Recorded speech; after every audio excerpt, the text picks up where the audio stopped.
This is a Miami Sports Music Podcast Network production. This is the #1 Miami fan morning show. Clock blockers, let's go. I know the whole city riding. A little early, it's a bit surprising. Business moves, now we enterprising. Switch it up, now we improvising. Go to get in the winter collar. Whole squad been trained to go. Been for life, we throw the foe. Singing this just to welcome bro. Steven Time. I'm here, y'all. What is up? What's going on? Going a little crazy in here this morning.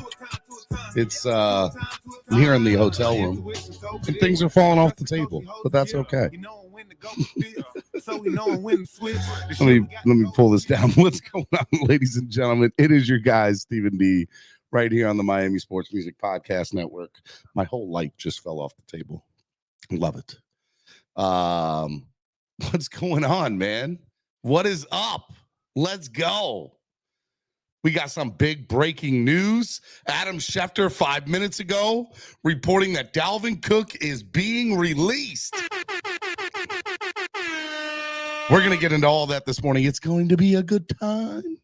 Good times. Super excited about it. Good morning to my family and my Finlaws. What is up? It is Clock Blockers, the #1 Miami fan morning show. I am live from South Florida in the hotel room.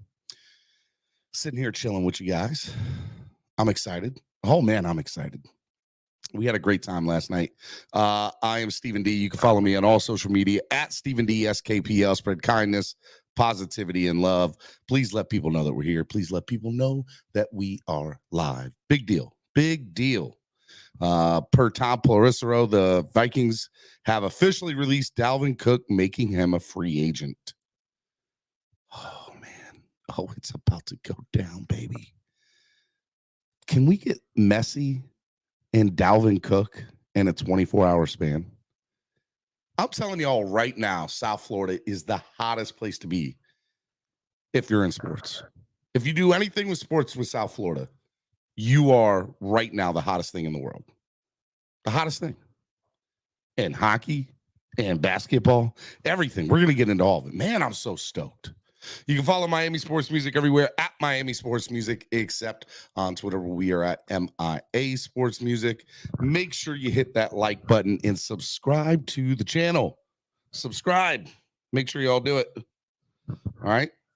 Also, hey, look, if you want to sign up to become a member today, there are plenty of seats waiting at the table for you. We'd love to see you sign up and become a member today. Can I get 2 new members to the channel? Do you know how awesome that would be to get 2 new members to the channel? 2 new members? I'd love to do it. I'd love to do it. Let's go. What else? What else we got? My brain is all flustered after seeing this news about Dalvin Cook. I was not prepared. It literally happened as I was going on air. Like in the last 4 minutes, 3 minutes. I mean, crazy. I came real close to putting Dalvin Cook in the thing. I should have done it. Hey, help the channel grow by donating. There's lots of different ways you can do it. You can use the YouTube live super chat, which is the $sign below the bottom of the chat, or you can use Cash App or PayPal, which is $sign MSM Podcast Network, or you can use Cash App or PayPal, which is also MSM Podcast Network. Make sure y'all do it. Jets gang, be quiet. Shh. Real sports are going on in South Florida right now, okay? We got the best soccer player in the world. We're about to have the best running back in the NFL. Okay, maybe not the best, but as far as I'm concerned, he's the best right now, okay? I don't care what anybody says. Miami's taking over the world, the sports world, that is. And I'm here for it. I am definitely here for it. Want to give a big shout out to our sponsors of the show, ZSM Sports. ZSM Sports, the #1 place to get cards, jerseys, balls, and hard to find items. Make sure you follow ZSM Sports today. Lime, less is more events. Let me tell you, these people are absolutely amazing. They supplied tickets for sports and entertainment for less than the competition, allowing you to have more fun. I want you to give them a call today, 202-930-3533. They're absolutely amazing. They take, a personalized experience with game tickets to the event you want. And they take pride in providing the hottest tickets at great prices with absolutely no service fees. And Lime, along with Tail Greeter, you know what they did last night? We gave away a pair of tickets at the watch party in Veza Soar, to one lucky fan. And it was awesome. It was amazing. We had a great turnout. I think we had about 100 people there last night, close to it. And it was absolutely awesome. And it was so cool to be a part of. Noob with the $20 donation. Thank you, Noob. Definitely, I really appreciate that. Who won the game last night? Asking for Data and Andrevius. Panthers down 0-3 after tonight. Damn. Noob. I see Sean Noob. I don't know what I just said because I'm still kind of working on 3.5 hours, 4 hours of sleep. And I'm tired. But yes, shout out to New with the $20 donation. My guy. And then Tail Greeter, download the app today. Yeah, I'm getting text messages from people, so I'm just making sure they're not anything really, really crazy that I need to pay attention to. Download the app today on your current Apple or Android device today. Make sure y'all do that. Download the Tail Greeter app. All right, big show to get into today. We're going to talk about last night's watch party as I try to fix the light. Well, you can't see me on the screen for a second.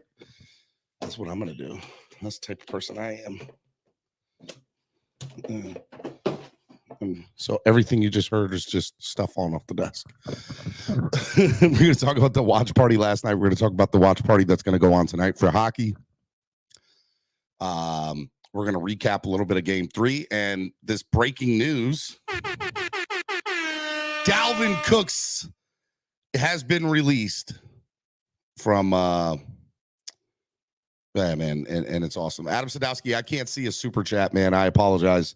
On that screen, I got one monitor here, so if you send a milestone super chat, congratulations. I don't know what it said. If you want to put it back into the chat, I'll as just a regular chat, I'll pop it up.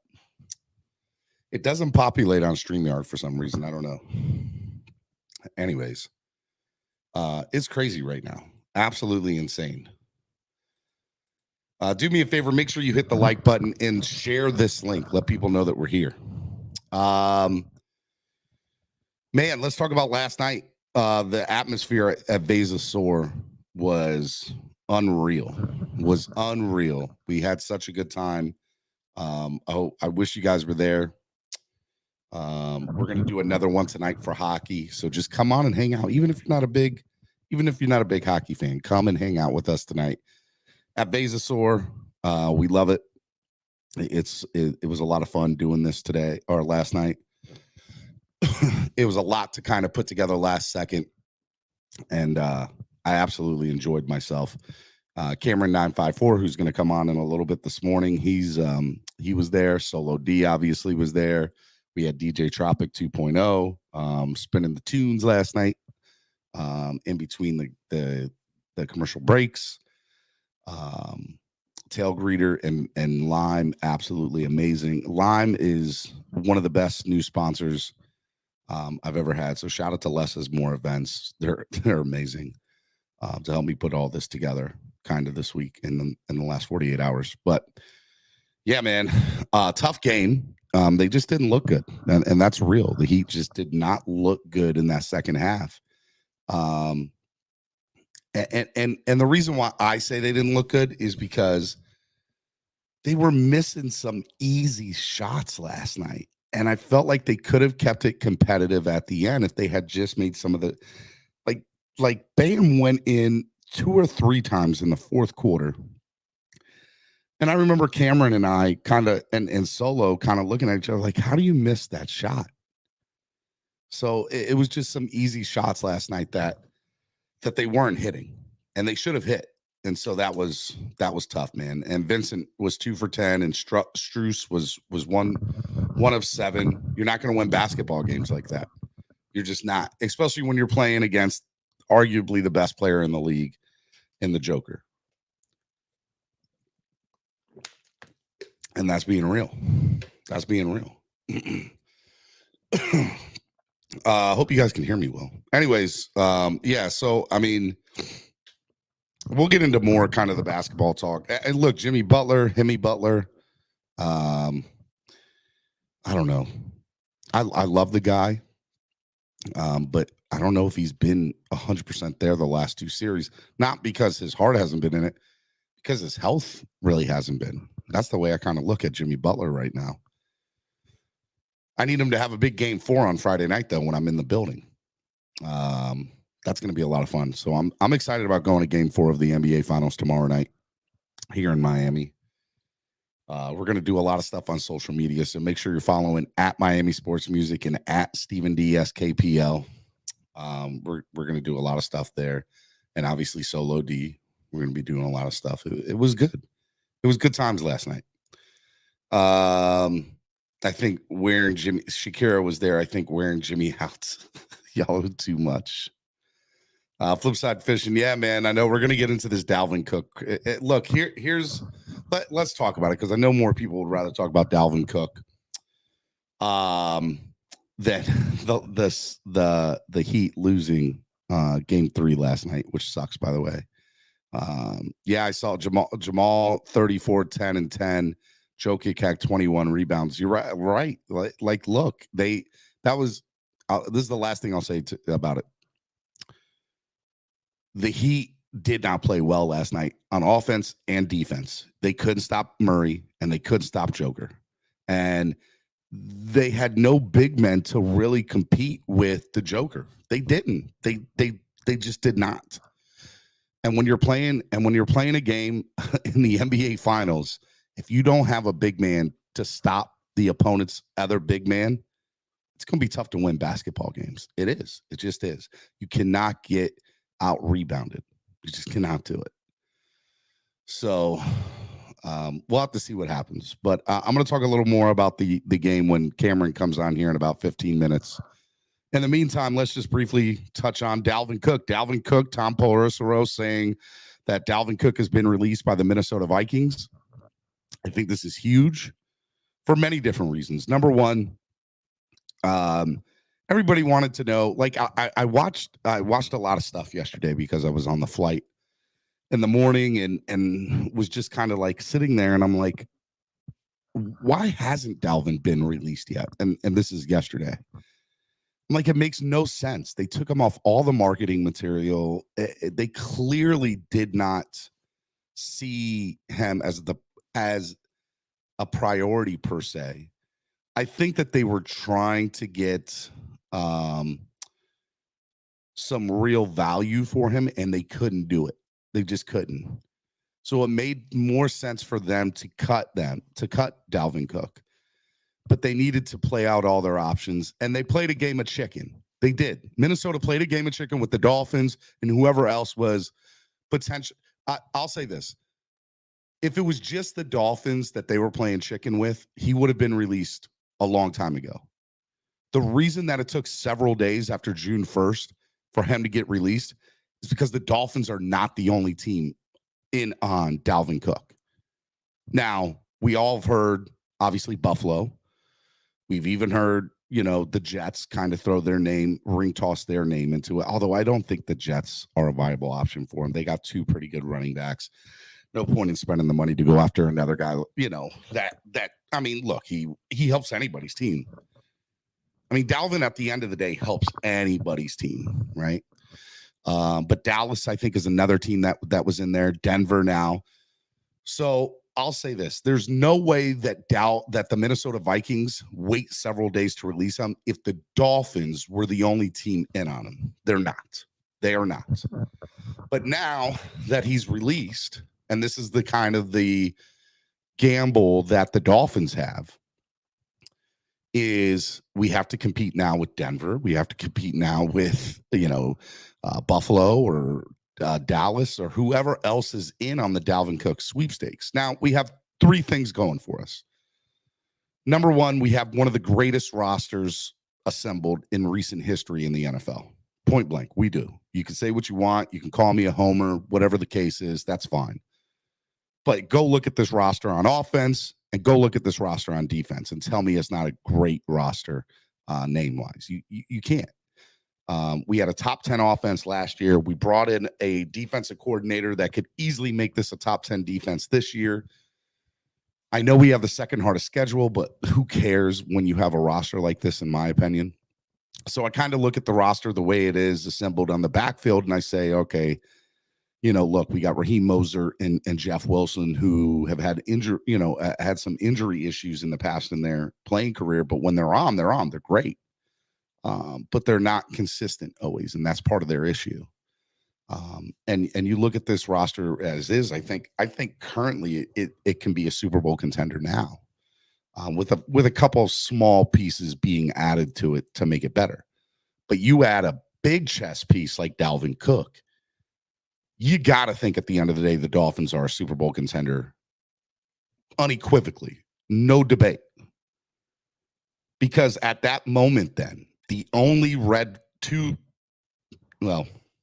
can't say the only red flag, but the biggest question marks then go to the offensive line, which has always been a question mark for the Dolphins. But to be fair, they averaged over 4.4 yards or 4.5 yards last year. And in order to be a successful playoff team in the NFL, all you need to do is average 4.5 yards per carry, and you have a decent, actually it's not decent, it's good, a good running issue.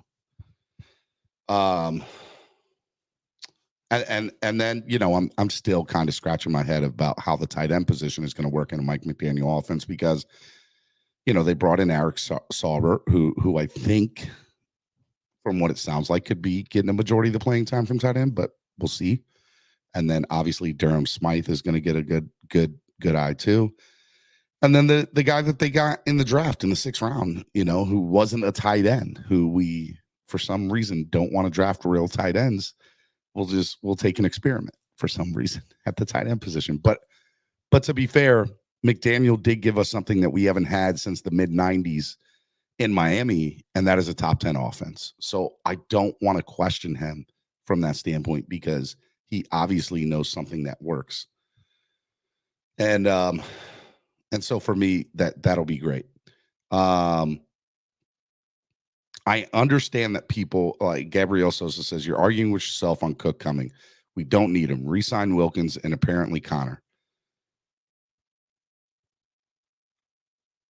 I think that when you look at the Miami Dolphins and their current players that are projected to be on this roster, you kind of look at it and you say, okay, what can the Dolphins do?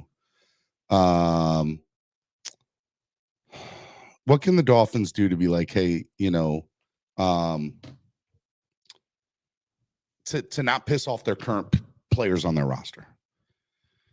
Well, I think there's 3 ways you do it. Number one, you have a coaching staff that obviously relates to the players, which I think that they do. So that's one. The other thing is you put a roster together where players feel like, okay, if I'm not going to be the most paid at my position, and I feel like I'm one of the best at my position, what is that other money being used for? Right? And are they putting together a winner here in South Florida, or any team for that matter? And then the third thing is, winning. Winning cures all. And so I look at the Miami Dolphins and I say, well, look at the Connor Williams situation. He doesn't show up to training camp or to mandatory off-season OTAs. I'm sorry. And yeah. And it wasn't expected. They weren't told anything. And you kind of look at it and you say, well, man, if he feels disgruntled, how does Christian Wilkins feel? So I said this the other day on the show, and I'll say it again. It's 2 guys that are probably not happy with their contracts that are going about it different ways. Connor saying, screw it, I'm not coming in until you guys pay me what I think you owe me. That's how this is going to work. And then the second thing is, with Christian, I think Christian wants to work with his new defensive coordinator. He wants his new defensive coordinator and his teammates to know that, hey, look, winning a Super Bowl here is the priority. And I'm not saying that Connor doesn't think that, but Connor knows this offense pretty decent. And I honestly think if anybody's in a position to really do it, it's probably somebody like Connor Williams. I'm just going to sit out. I'm going to fight for my contract, which is his right as a player. And we'll have to see how it works. How does this affect Dalvin Cook coming to the Miami Dolphins? We'll have to see. What is Dalvin going to ask for? What are other teams going to bid for Dalvin on? I mean, think about that for a second. So if there's 4 other teams in the mix for Dalvin Cook, how does Miami separate themselves from the pack? Well, I think one way is we are the home of Dalvin Cook. He's from South Florida. This is his hometown team. Number 2, and you guys are going to think this is nuts, but I don't think it is. I think Nick Hicks and Perform is a reason that he would consider coming here to South Florida, because he gets to be with his personal trainer. That's a big deal. Players want to feel comfortable. And you put you make them feel comfortable in their own environment. It's an all-day thing. I think players would take the comfortability of feeling I have everything around me to succeed. I get to be near family. I get to be near friends. And I think that's ultimately, Hicks has something to do. I think Hicks knows something, because I agree with you, Buffalo Bills fraud department. He has been very, very cryptic in a lot of his tweets and a lot of his stuff. So we'll have to see what happens there. The other thing that I find very interesting too, I think a third thing is playing in this offense, playing with Tyreek Hill and Jalen Waddle. I'm not going to say that, playing with somebody like Tua, because, look, he played with Kirk Cousins. But, I mean, look, there are players that feed off of Tua's energy. And I think Tyreek Hill is one of them, because he absolutely says it all the time. And everything that I've read, I read a story in OTA or in these workouts, I don't know if it was day one. I don't know if it was yesterday or one of these workout days where it wasn't mandatory in the recent weeks or in the recent days, several days. I guess they weren't doing good in like team workouts on the offense, and he stopped the drill and pretty much yelled at everybody. Like, what are we doing here? What is this? Something that very unlike Tua. From what we have known, I'm not saying that from what we have been told and what we know, very unlike Tua. So for him to stop a workout drill, if this is an accurate report, which I do not know that it is, but if it is, man, let me tell you, that excites the hell out of me. And I think it says a lot about the elevation that Tua's had in the last 12 months with being under McDaniel. When you have a coach that believes in you, man, it does wonders. It does wonders for everything.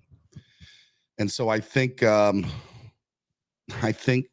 you look at it from the standpoint of what the Dolphins are trying to do in recruiting somebody like Dalvin, who has multiple other teams that he can go to, man, let me tell you, I think the Dolphins win in a lot of different categories: personnel, weather, money, home, everything.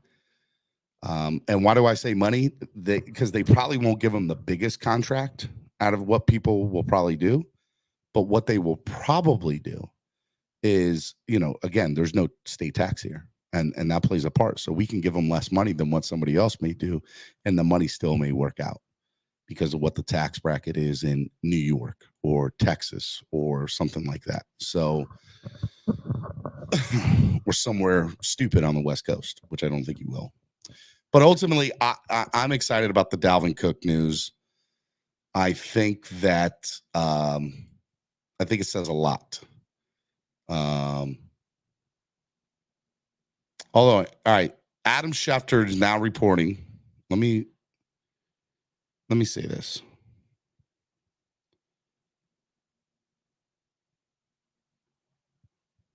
All right. Here we go. You ready? 29 minutes ago. This is all Adam Schefter in the last 30 minutes. 29 minutes ago, Vikings have informed Dalvin Cook that he's being released per source, and I think Tom Polarisseros said that. 26 minutes ago from Adam Schefter, the Miami Dolphins and Denver Broncos are two of the teams that are expected to have a major interest in signing running back Dalvin Cook once he's officially released. There likely will be others, but those two have been monitoring Cook for weeks. 22 minutes ago, the Vikings are now expected to try and trade four-time Pro Bowl running back Dalvin Cook one more time today. And if they aren't able to, they would plan to process his official release Friday, per source. So, wow. He's not officially released yet.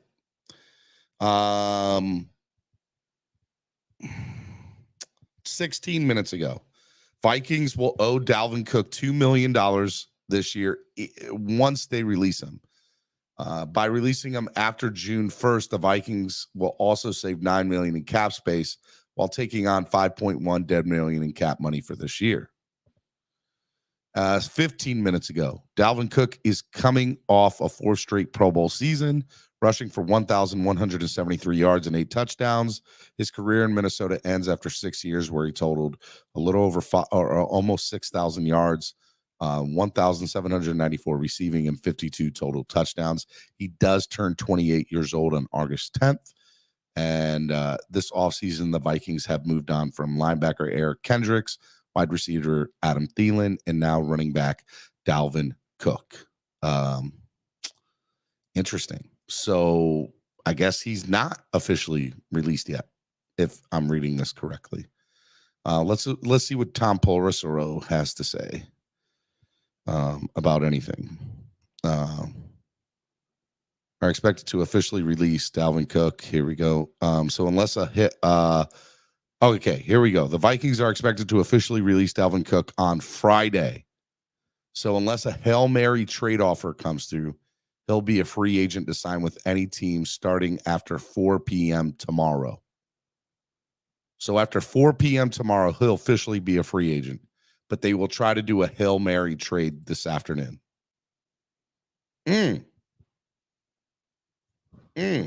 What does that mean? What would you be okay with the Dolphins giving up in a Hail Mary trade? It's not going to be a high draft pick. It won't be a high draft pick. What would you be okay with the Dolphins trading to go get Dalvin Cook? Do you think they should, or should they just let him get released? For me, it's said. I think if I'm reading this correctly, they saved $9 million. Right, I don't have the thing next to me. Let's go to over the cap. Over the cap, Minnesota Vikings. Dalvin Cook.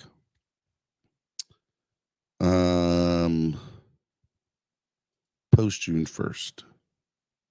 Trade post June 1st. All right, if they trade him, it's $11 million savings and only $3.1 million in dead cap money. If they cut him, it's $9. It behooves them to trade him because they gain $2 million more in cap by trading him, and they also gain another, and they lose. No, they gain. So instead of $5 million in cap money, they'd only have $3 million in cap money. It behooves them to trade him. Like, that's a $4 million swing for Minnesota. $4 million swing. All right, so $4 million, $4 mil trade value in NFL. Let me type that in. What does $4 million trade you in the NFL?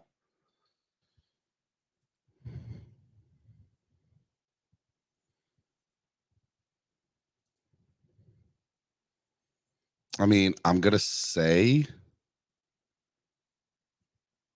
$4 million is probably what, a fourth or fifth rounder best. That's what I'm gonna say. So that means that the Vikings are looking to get higher than a fifth round draft pick. That's what I'm going to assume this is here. They want more than a fifth round draft pick.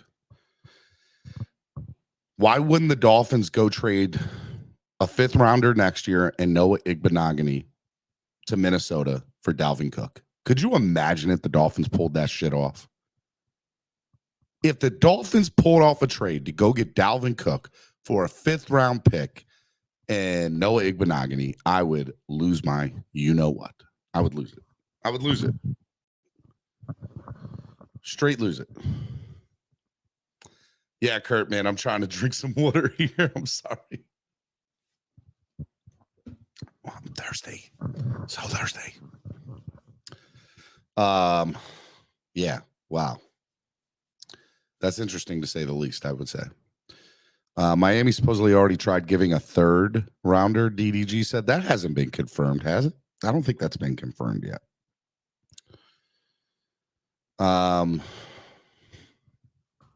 Water H2O, you know the recipe, but you can't make none. I take my chances when he's cut if they tried to cut him. Steven, did you see X is impressed with Noah's growth? I do. I've heard that. They're friends. Look, here's the other thing, guys. A lot of these guys are friends on the team. They understand it's a business, but yeah, I mean, look, do I think Noah may have gotten better? Yeah. From his first year, you're right, he has. But he's still a first-round draft pick that has not in any way, shape, or form played enough to warrant the first-round draft pick that he had in any way, shape, or form. So, I don't know, man. I think that the Miami Dolphins, though, if you're really looking at it from the standpoint of what the Dolphins can do, I think there's a lot to be said for the Dolphins because I think that the weird part about this Hail Mary trade, what the hell have the Minnesota Vikings been doing for the last 6 days? Sitting on their thumbs? I mean, I'm being serious. I'm being dead serious. What have they done in the last several days that they think in the next 24 hours some team's going to come in the last second? Because they tried this already at the June 1st deadline, from what I heard. All right, guys, bring in your best offers before so we know what to do on June 1st. Well, they didn't bring in nothing that warranted Minnesota to pull it off then. Why am I thinking that they're going to pull it off now? I don't see it. I don't know what Minnesota thinks they're going to get that's any different than what the offers that they got for the post June 1st. From what I read, they did the same thing for the post June 1st. All right, guys, bring in your best trade offers for Dalvin. June 1st comes, 4 p.m. June 1st comes, nothing. June 2nd comes, nothing. June 3rd comes, nothing. Now it's June 8th. All right, let's just wait another 24 hours to see if we do it. We're going to put our own deadline on this. Just release his ass. Be done with it. Get rid of him. Don't understand what's so difficult about this.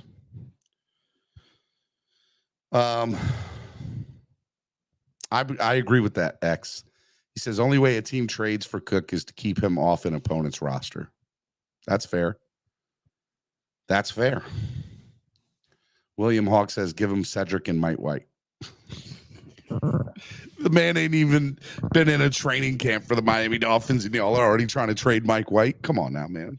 Give the man a little respect.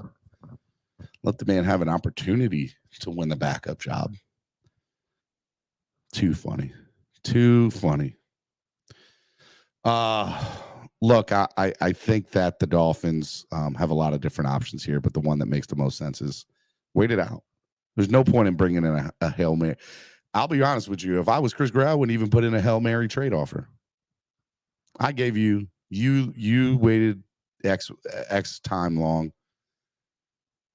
This now let's try to wait for a last second Hail Mary trade offer. No, sir. I'm done. Not doing this. Just release him. Just release him. Stupid. All right, ladies and gentlemen, the man, the myth, the legend, the guy who was with me last night hanging out over at the watch party. One of my best friends. I love the guy. Well, love's a strong word. He is a Jordan fan. He doesn't know what greatness is. Cameron 954. What's up, baby? And I'm an Apple stockholder, so you know what? You're not a Blaze stockholder? The LeBron's Pizza, Blaze? That went nowhere, did absolutely nothing? There's a Blaze down the street, actually. Is there really? Mm-hmm. And they're always busy. But forget all that. Forget the Heat. It's down 2-1. It's a 7-game series. It's going 7. I just threw my water bottle. There we go. But the Panthers, we got the Panthers tonight. Panthers tonight, man. Watch party at Veza Soar. Guys, you need to come out and hang out with us tonight. It's going to be fun. No, seriously, it's going to be good times tonight. If you're not coming out tonight, I don't know what you're doing. We will be watching Game 3 live at Veza Soar. I would highly advise coming out for no other reason to watch Stephen D eat the other side of the menu tonight. I hate you. So last night, I ordered 3 things off the menu. 3. No, 3 entrees. 3. No. They were appetizers. The corn was an appetizer. When they come in a bowl bigger than my dog's bowl, no, they're not appetizers. So I got this kale and shrimp bowl that's like is like on the menu it says medium appetizer. It's delicious. And it is very delicious. And then I got the tuna and kale. And it's literally 9 pieces of tuna that are this big. And then I got the corn on the cob. What is it called? What's the corn called? That are like this big. 3 of them that came out. And so they all came out at once. So they came out. It's not that they came out at one time. So I got one and I'm eating one. And then 2 minutes later, this next bowl comes out. And Cameron and Solo kind of look at each other and they don't say anything. But when that third bowl came out, boy, the jokes kept coming in. Steven, did you order the whole menu? What are you doing over there? Come on, man. And he says, these are just appetizers. These are just appetizers. I don't know what you guys are talking about. Adam Sadowski says, I'll see you both at Veza. Cameron's not coming tonight. He said he can't watch me eat the other side of the menu tonight, as he said. No, I'm trying to get my ass into that Panthers game tonight. I live like. Well, you're going tonight? I'm trying to. We'll see. I'll be there on Saturday night. I'm excited. Back-to-back nights, NBA Finals and NHL Finals.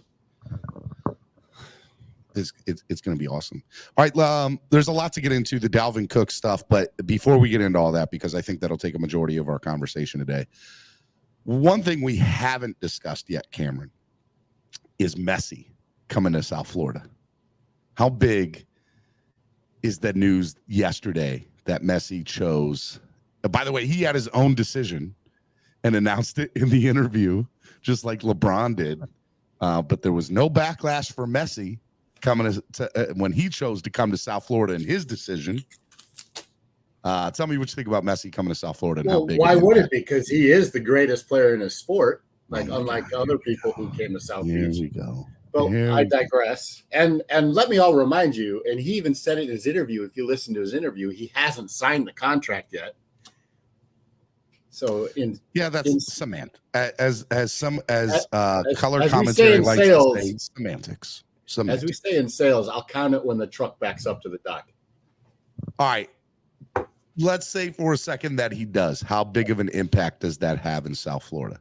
And by the way, mind you, I'll tell you just real quick before you answer that. Pre-announcement, the cheapest ticket to a game for Inter Miami this year, $29. Post-announcement, the cheapest ticket to a game was like $400+. So that's how big of an impact Messi has financially on those tickets. But go ahead. What about, just everything? I can't dispute the impact he has financially, because Inter Miami was already filling up the place. It's a family-friendly place. Families go. I just talked about it with somebody this weekend. That's out the window, because the impact here in South Florida isn't going to be as great as the overall impact it has on MLS in its entirety. And you've got Beckham and Messi now, on the same team, basically. One's an owner and one's a player. And that's huge for MLS. That is huge for American soccer. I don't think it's going to have as great an impact in Miami and South Florida because of the front-running culture we have here. And you just outlined it and highlighted it by the ticket prices. $29 before his announcement. $400 plus. Screw the families. Let's get the whales in there sitting. Yeah, but when you have number one, here's the thing that I look at, Cam. The soccer, football, is quickly becoming. I mean, some people can argue maybe it's the third biggest sport in America right now. Just stop. I mean, I didn't say I believe that. I'm just saying some can argue that. That was my statement. Someone in Portland or Seattle, maybe. Portland Timbers, baby. Let's go MLS. By the way, I do like that name, Portland Timbers. But yeah, I mean, look, it's still a fast-growing sport here in the United States community, and even in the younger generation. There's a lot of kids. There are kids at my son's school in north of Baltimore, where there is no MLS team, that have MLS jerseys on more than they do Baltimore Orioles jerseys or any Major League Baseball jersey for that matter. So I don't want to get into the baseball marketing stuff, but what I'll say is having somebody like Messi coming into the sport and into South Florida, man, it just gives an injection to the sport in general here in America. And now everybody and their brother that might not be a huge soccer fan might say, you know what, I'm going to go check it out now because it is a once in a lifetime generational talent. And so maybe I'll stop the TV to watch Inter Miami play. Maybe if I, happen to get a chance to get tickets, maybe I'll go to a soccer game that I was never planning on going to in my life. No, that's a fair statement. And in that regard, it's huge for MLS. And like I'll say it again, it's not as impactful for the entirety of South Florida. It's huge for the Argentinian community here. Mm-hmm. They're excited, which they should be. They have their hero here playing in their backyard. And when I say backyard, I don't know if Lionel Messi understands that he'll be playing off Commercial Boulevard in downtown Fort Lauderdale, or not downtown, but in Fort Lauderdale. Like, that's crazy to me. Like, I can drive 10 minutes and go see Lionel Messi now. That's insane to kind of think about, for you. It is. Like the stadium is built on the old Yankee spring training stadium site. Oh, is it really? I never knew that. It's right next to Commercial Airport, or the Executive Airport. I've been to the stadium before. Couple times. Pink Stadium. It's a really cool place, and it's do a great beautiful job. Like, it's pink and black, and just it looks cool as hell. But like, we should talk, and Doug Z brought up a good point there. He turned on $1.3 billion for 2 years from the side. I thought it was 3 years, but either way, 1.3 for 2 or 3, it doesn't matter. Because the deal in MLS is actually long-term more lucrative. Yes. Is he getting a stake in the team? He's getting 15% of the team. Apple is paying him a percentage of their Apple TV MLS package. No way. Yes. And Adidas is funding his like a lifetime contract that's supposed to be worth like up to $3 billion. So he gets a percentage of every soccer shoe sold. So time out. Lionel Messi is getting a portion of the entire MLS's deal with Apple TV. Yes. No way in hell this happens in any other sport in America. Hell, I'll do you one better. No way in hell it happens to any other person in any other sport in anywhere in the world. He's getting TV rights to all however many teams MLS has, and their major package that they just signed recently with Apple, and he's getting 15% of that? No, I didn't. He's getting 15% of the ownership of the team, Inter Miami. I don't know what his deal is with Apple, but I can quickly GTS and tell you. That's insane, Cameron. And I wonder what type of precedent that makes. Look, here, so in NFL, you can't offer a percentage of ownership to players. And I don't think you can do that in any of the other major sports. No. Like the NBA just waived that because for LeBron. They probably did it for LeBron. 100%, because they want to put a franchise in Las Vegas. He's going to retire, allegedly. Wait till Bronny gets drafted by Las Vegas, and he's going to have part ownership of that team. You're calling it now? Hot Take Tuesday over on Thursday? It's Thursday. Dude, that's crazy, man. That's crazy. I'll say this. I think it's pretty cool. I think it's cool for South Florida.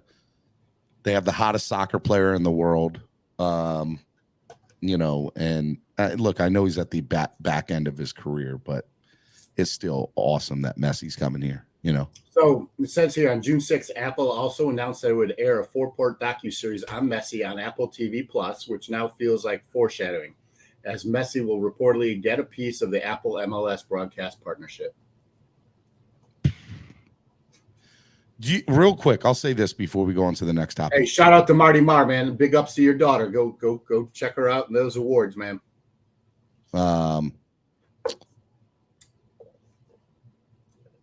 David Beckham pulled the trigger on this whole thing several years ago when he decided to come to the Galaxy. Think about it. If David Beckham never goes to MLS and doesn't go to the Galaxy, there's no way he gets an ownership stake in, for an MLS team. There's no way that it comes to Miami. The only reason that there's an MLS team here in Miami is because of David Beckham, right or wrong. Very true. Okay. And Jorge Mas. Yes. And yeah, but Mas needed Beckham in order to pull the trigger on that. And Beckham needed Mas's community, his stance in the community, to be able to sell himself to as a viable business owner and owner of a professional franchise, not just 100%. a great player. 100%. And so, do you think that Beckham several years ago, when he decided to kind of put all this into motion, it was to get a Ronaldo or a Messi to come here eventually one day? Well, that was the second part of it. He signed the contract with LA Galaxy because he had a clause written into that contract guaranteeing him the right to buy an MLS expansion franchise. And they knew he was that the MLS was eyeing Miami because of the market here for soccer. The Argentinians, the Brazilians, the Colombians, what have you, that are so passionate about it. It was that was in motion a decade and a half ago. All right. Do you realize? And I'll tell you this for a fact, because he bought a condo from my wife's project in Hallandale, that he's been living here for 12 years. David Beckham? Yeah. In between in Great Britain and here. I think this was the plan all along. I mean, I do. I think it was the plan all along from the very beginning. I'm going to bring Lionel Messi or Cristiano Ronaldo to America. I would agree with that. Like one of those two superstars, somebody with the iconic, marketability as one of those two guys. And there's only two probably that would resonate here in America is Ronaldo and Messi. And that's why Messi's teams and Ronaldo's teams have played here on the stateside for the past 3 or 4 years. They're driving that marketability, that perception to keep growing. Well, that's why Peacock now has the deal with what's the league? Why am I having a brain fart? I'm working on 3 hours of sleep. That's why Manchester United, all those teams. That's why I can watch them now in prime time on Saturday morning on Peacock. 100%. Same thing with Formula One to a lesser degree. You've been watching Formula One on Fox and what have you, ESPN early in the mornings. F1 went from, I think they did a few American races back in the day. And then they did the F1 race here last year, and this year they're doing 3 in America. So they went from 0, 1 to 3 in America. 3 F1 races overnight. So, and I think it's a direct result of Miami. Why is Miami the mecca right now for sports, man? Because, and by the way, just as a side note, that's probably not really related to the question that I want to bring up, but do you realize the greatest players in each of everybody's respective sports have played here? Dan Marino. Yes, Stop your bullshit. LeBron James. Stop your bullshit. Messi. Hit me with a Marlin. Giancarlo Stanton. Who are you going to say? Derek Jeter did own the team for a while. He was the worst owner in MLB sports. You're not wrong. Next to Mark. Those are facts. Those are straight facts. Where's Noob to call me out on this? Worst owner in MLB sports, Marge Schott, in baseball, rather. Worst owner in baseball is DeAngelo's. Well, actually, no. It's the people that own Oakland. The people who own Baltimore. You can't say that. Oakland. They brought championships to Oakland. They as little as 2019, that stadium was full. Anyways, you let me know when they actually do something. Stephen, do you get a portable monitor to add as a secondary display? They run like $150 at Best Buy. Cruz Ruiz says, "Thank you, Cruz. I will get right on that. If you'd like to donate $150 right now, I'll make sure that becomes the priority for me. Make it happen." Look at that. Noob agreed with me. That's all I care about on a daily Noob basis. agreed with you? Oh my God. Check my Twitter and get on here and hope for validation from Noob. The next tweet out of Cameron 954 is going to be like, "I don't care what happens for the rest of today. Noob agreed with me. Day is made." And look at that. More than one person agreed with me. Cincinnati Marge Schott. She was horrible. Racist. All right. Miami Sports Music's #1 Miami fan morning show, Clock Blockers, right here on the Miami Sports Music Podcast Network. We're going to get to the Dalvin Cook info. I just want to talk about some other things with why I got the man Cameron on here. What happened last night for the Heat, man? Why did they lose? I think Jimmy Butler hit it on the nose. Like, they didn't match the energy that Denver came out with. They didn't contain Murray like they did last game, too. Number 3, Murray's numbers were crazy. They had no answer for Braun, cutting to the basket. He tore him up. Like, Duncan Robinson nor Max Strus could put a body on him. I think you'll see a switch to Caleb Martin in game 4 or Jimmy Butler possibly. I don't know. It's going to be hard to equate for that now. And 3 or 4, wherever I was, they didn't hit their 3-pointers. Like, whatever team hits their 3-pointers has won this series or won their game in this series. And to be fair, you and I last night were saying how bad misses they were making of easy shots too. Open shots. And so you and I turned to each other like twice when Bam ran into the hole, and we're like, how the hell did he miss that? I appreciate you, Noob. Well, whatever. I hate that it just paused your train of thought. That's how much that comment meant to you. I hate it so much. Because I can't click on my mouse and think that they're talking at the same time. Yeah, but real quick to go back, like you and I, like twice, like Bam would go to the hole and he would just miss this crazy easy shot, and you and I in Solo kind of looked like, how did he miss that? Oh, it's easy. Just like you and I could have made it. Hey, and then 4th, when the starters perform for the Miami Heat, they win. Plus minus in game 1, they were -10. Plus minus last night, I think they were -14. In game 2, I think they were +10 or +12. So when Bam and Butler are controlling the game, Vincent was taken out of the game with those early fouls last night. Mm-hmm. And as much as Lowry tried to provide a spark, the guy's 37 and you can't depend on him. Couldn't do it. And so they have a real issue. Like I want to ask, is this a series of adjustments? Well, every series is a series of adjustments. It's punch and counterpunch. That's why I say it'll go 7 games. Wow. Well, I hope you're right, because that means they'll get a win. It'll come down to, execution in game 7, like who's going to make your shots. I truly feel that way. The Jokic is going to be Jokic. He's, unprecedented what he's doing. Cruz Ruiz with his sauces. XFL DC Defenders, 5 years, 100 million, 80 million guaranteed. Let's go. Book it.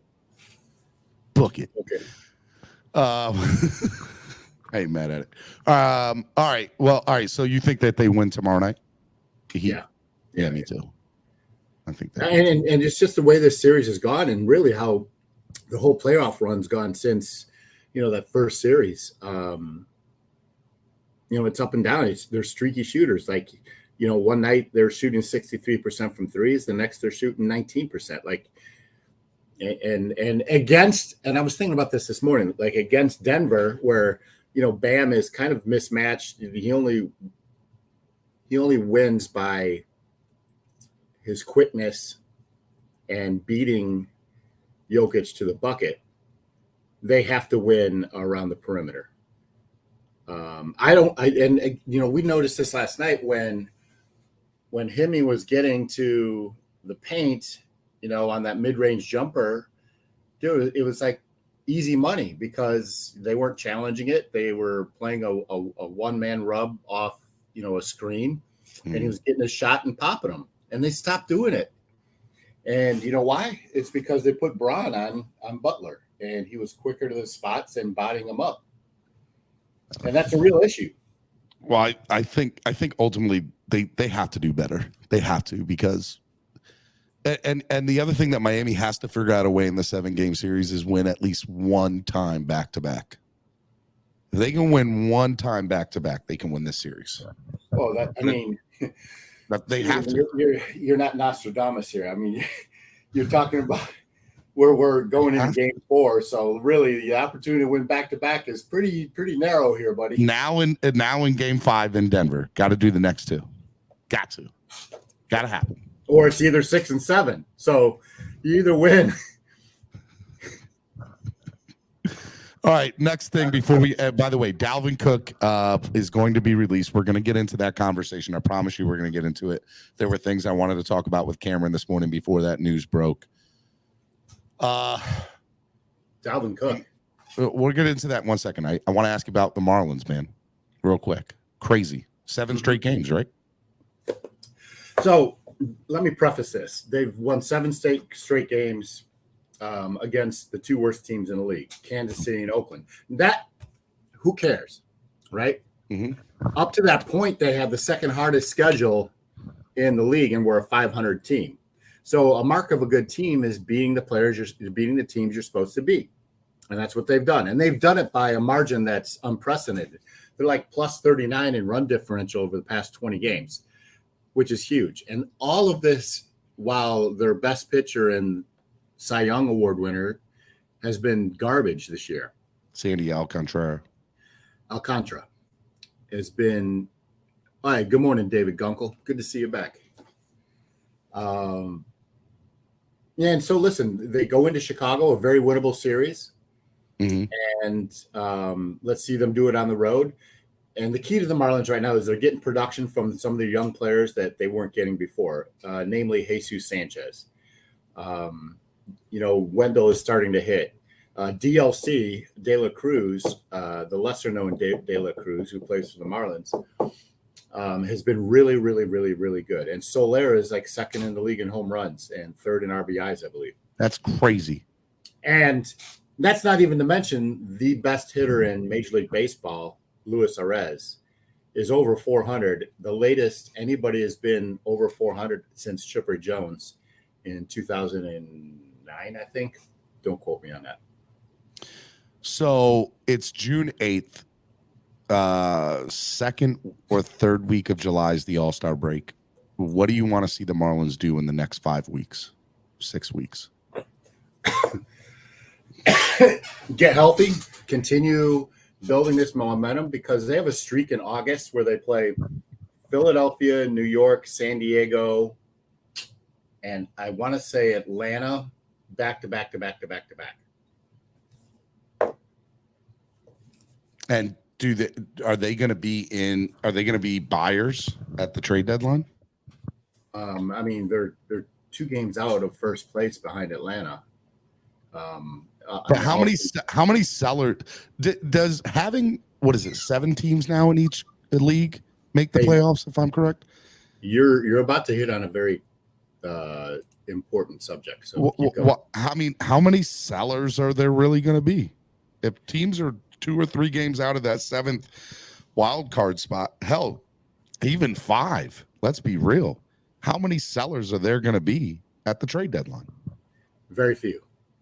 Now, very few in terms of you're throwing in the towel in the season, let's rebuild type, like Oakland and Kansas City. I wouldn't even put Kansas City because they have good young talent. They're just not playing. And they're not getting rid of anybody decent. No, and Oakland really doesn't have any decent outside of Laureano. So the teams that are out of it have nobody that nobody wants. Well, Laureano will help a team somewhere, right? Okay. And it could be Miami. That being said, you're going to see teams that are like 4 to 6 to 8 games out, which are still technically in the hunt, make these trades from a position of wealth, meaning depth, and with similar type teams in the similar positions. So there's going to be. Says, where's Alex? We need to talk about that Mets payroll versus performance. No shit. Maybe the Mets will be sellers at the trade deadline because it sounds like they're getting rid of Buck, my boy Buck.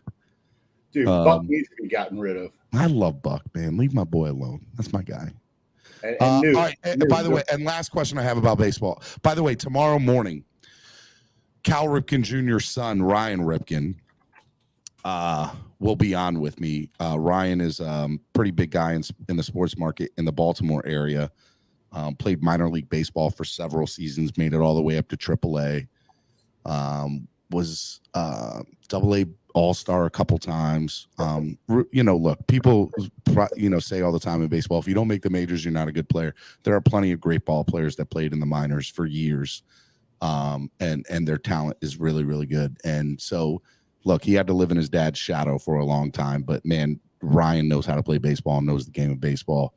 And he's been covering it now for about a year, and he's got his couple new podcasts out. So I'm pretty excited to have Ryan on. He's such a good guy. So tomorrow morning, Ryan Ripken will be on for about 30 minutes talking baseball with us. We're going to talk everything. So if you guys want to get your questions into Ryan Ripken, hit me up, and I'll make sure I get them in.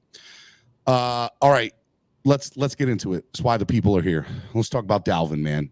Was released this morning right as I was coming on the air. Tom Pelissero stating that Dalvin Cook's being released by the Minnesota Vikings. Now it's also been reported that they're going to try to do a Hail Mary last-second trade. If somebody's, they're pretty much saying bring in your best offer, and if there's one good enough, we'll make a trade. If not, we're going to release him, and he'll be a free agent by 4 p.m. tomorrow. Just give me your thoughts about the whole ordeal with Dalvin right now. Well, there's only 2 teams that need a running back or could use a running back that have the salary cap space to absorb a $9 million a year contract, and that's the Chicago Bears and the Arizona Cardinals. Okay, and both, especially Chicago would be a terrific fit for Dalvin Cook next to Justin Fields and a revamped offensive line. Arizona, who cares about them, but they could use a running back. James Conner is often injured, and he's their number 1 quarterback. So it makes sense, right, to offer Dalvin Cook, neither one of those teams are going far in the playoffs. I'm just letting you know. Dude, it's freaking June. They're all 0-0. I'm just telling you. I mean, hot take Thursday. Neither one of those teams will go deep in the playoffs. And Arizona will be lucky to make the playoffs. Chicago might, because I think Justin Fields is going to take another step up this year, but I would say the other way around. I think Arizona's probably closer to the playoffs than Chicago, but we digress. You asked me a question. I said, with Dalvin. So that's why I think a trade will not happen, right? Yeah. Because I don't think Dalvin Cook wants to go to either one of those teams. But does he have he doesn't have a no trade clause, does he? He doesn't.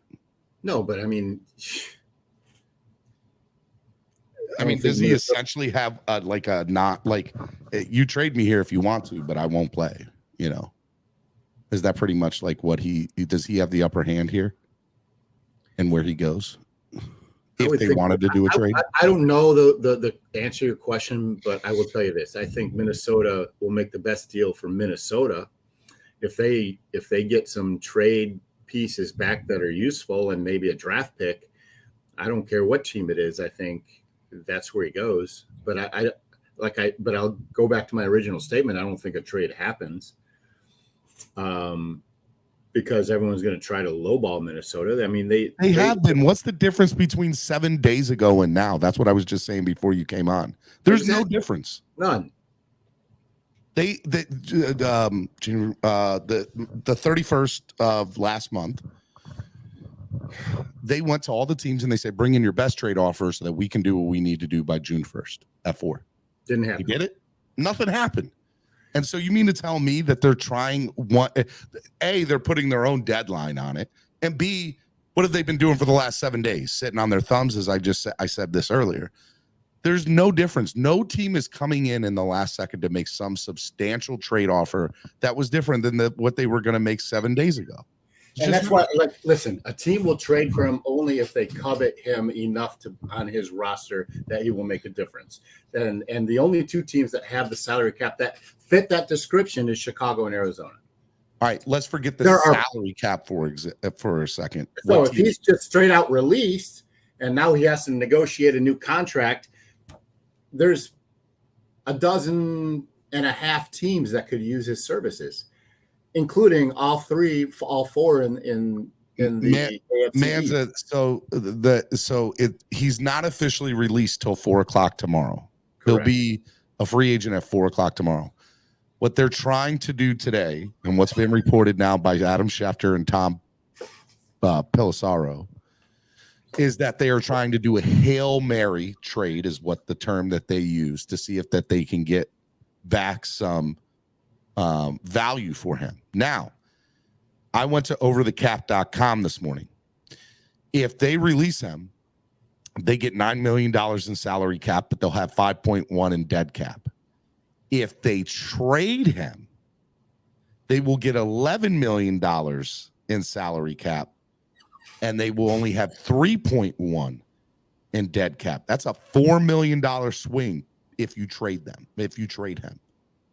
And I gotta think it's in their best interest to trade him. Now, the issue comes into play is why is there if trading him, and this is what I don't understand, and maybe you can help me, Cam, and you might not know the answer either.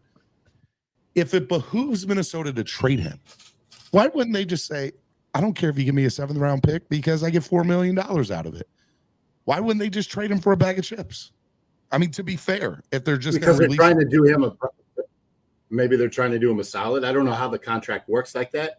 You know, I think teams, the offers that they're probably being given requires Minnesota to take back salary, and they probably don't want to do that. They're releasing him for that fact anyway, right? Mm-hmm. Like, so let's say hypothetically the Miami Dolphins offered Miami a 3rd round draft pick, but you also have to take Cedric and the 2 Wilsons, Jeff Wilson and Cedric Wilson, right? Jeff Wilson makes $5.5 million this year. Cedric Wilson makes 3.8 or something like that, or not. I don't know how much he makes. I was saying no, but I'm saying it doesn't make sense. It doesn't make sense for Minnesota to take back contracts, to get rid of a contract, right? Like, you might as well keep them then. Because you're losing salary cap anyway. Right. Their whole goal is to gain that $9 million back. Okay. And they already offered, like Minnesota has Alexander Madison. They gave a 2-year contract for $8 million last offseason. So he's under contract, or the end of last season, rather. So he's under contract for the next 2 years. And he's your bell cow running back. All right, so now let's play the scenario of waging a last-second trade if I'm the Dolphins. That way I don't have to worry about other teams swooping in to giving a deal he can't refuse. Does it behoove Miami, or actually I'll say any team for that matter, to trade for him, because then they don't have to compete with other teams? Well, like I just said, you're Minnesota's not going to take on salary. So, they're probably looking for like easily a third or fourth round draft pick. And why would the Dolphins offer that when they can keep that third round draft pick when he's released and sign him for a cap friendly deal? Okay.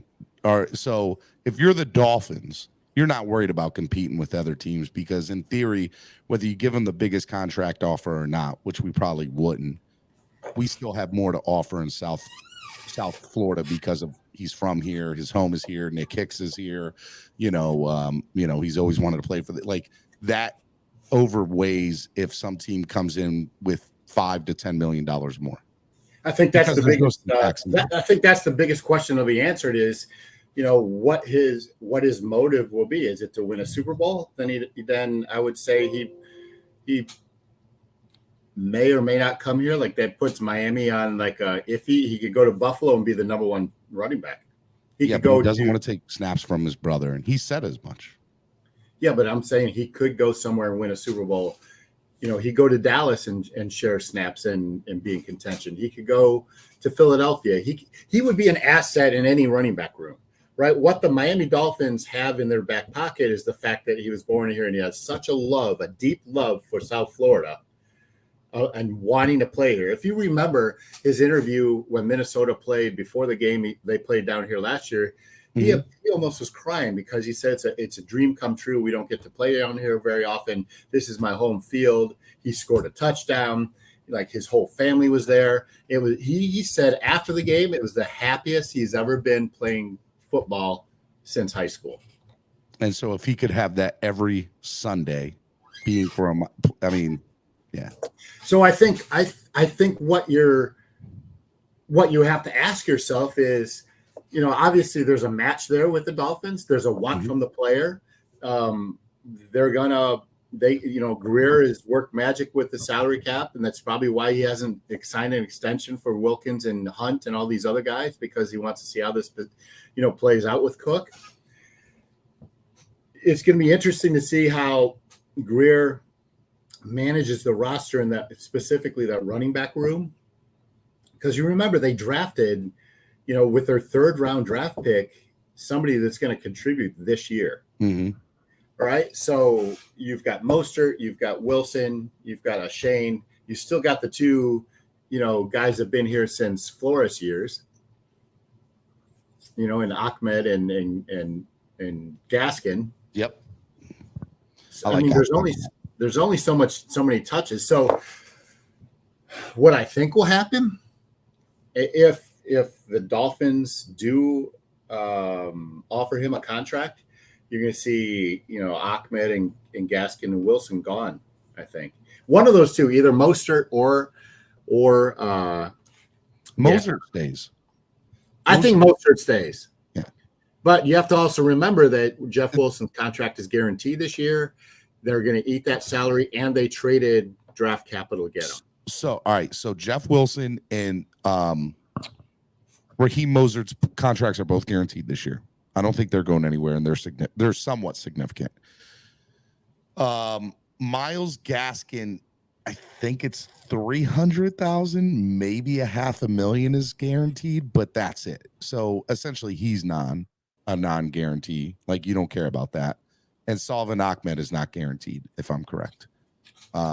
It's either Gaskin or Ahmed who has the $300,000 or $500,000 that's guaranteed, and I'm not sure which one it is off the top of my head. And the other person does not have a guarantee. So, to me, that's a no-brainer. You bring him in, and here's the thing. I'll be real with you, Cam.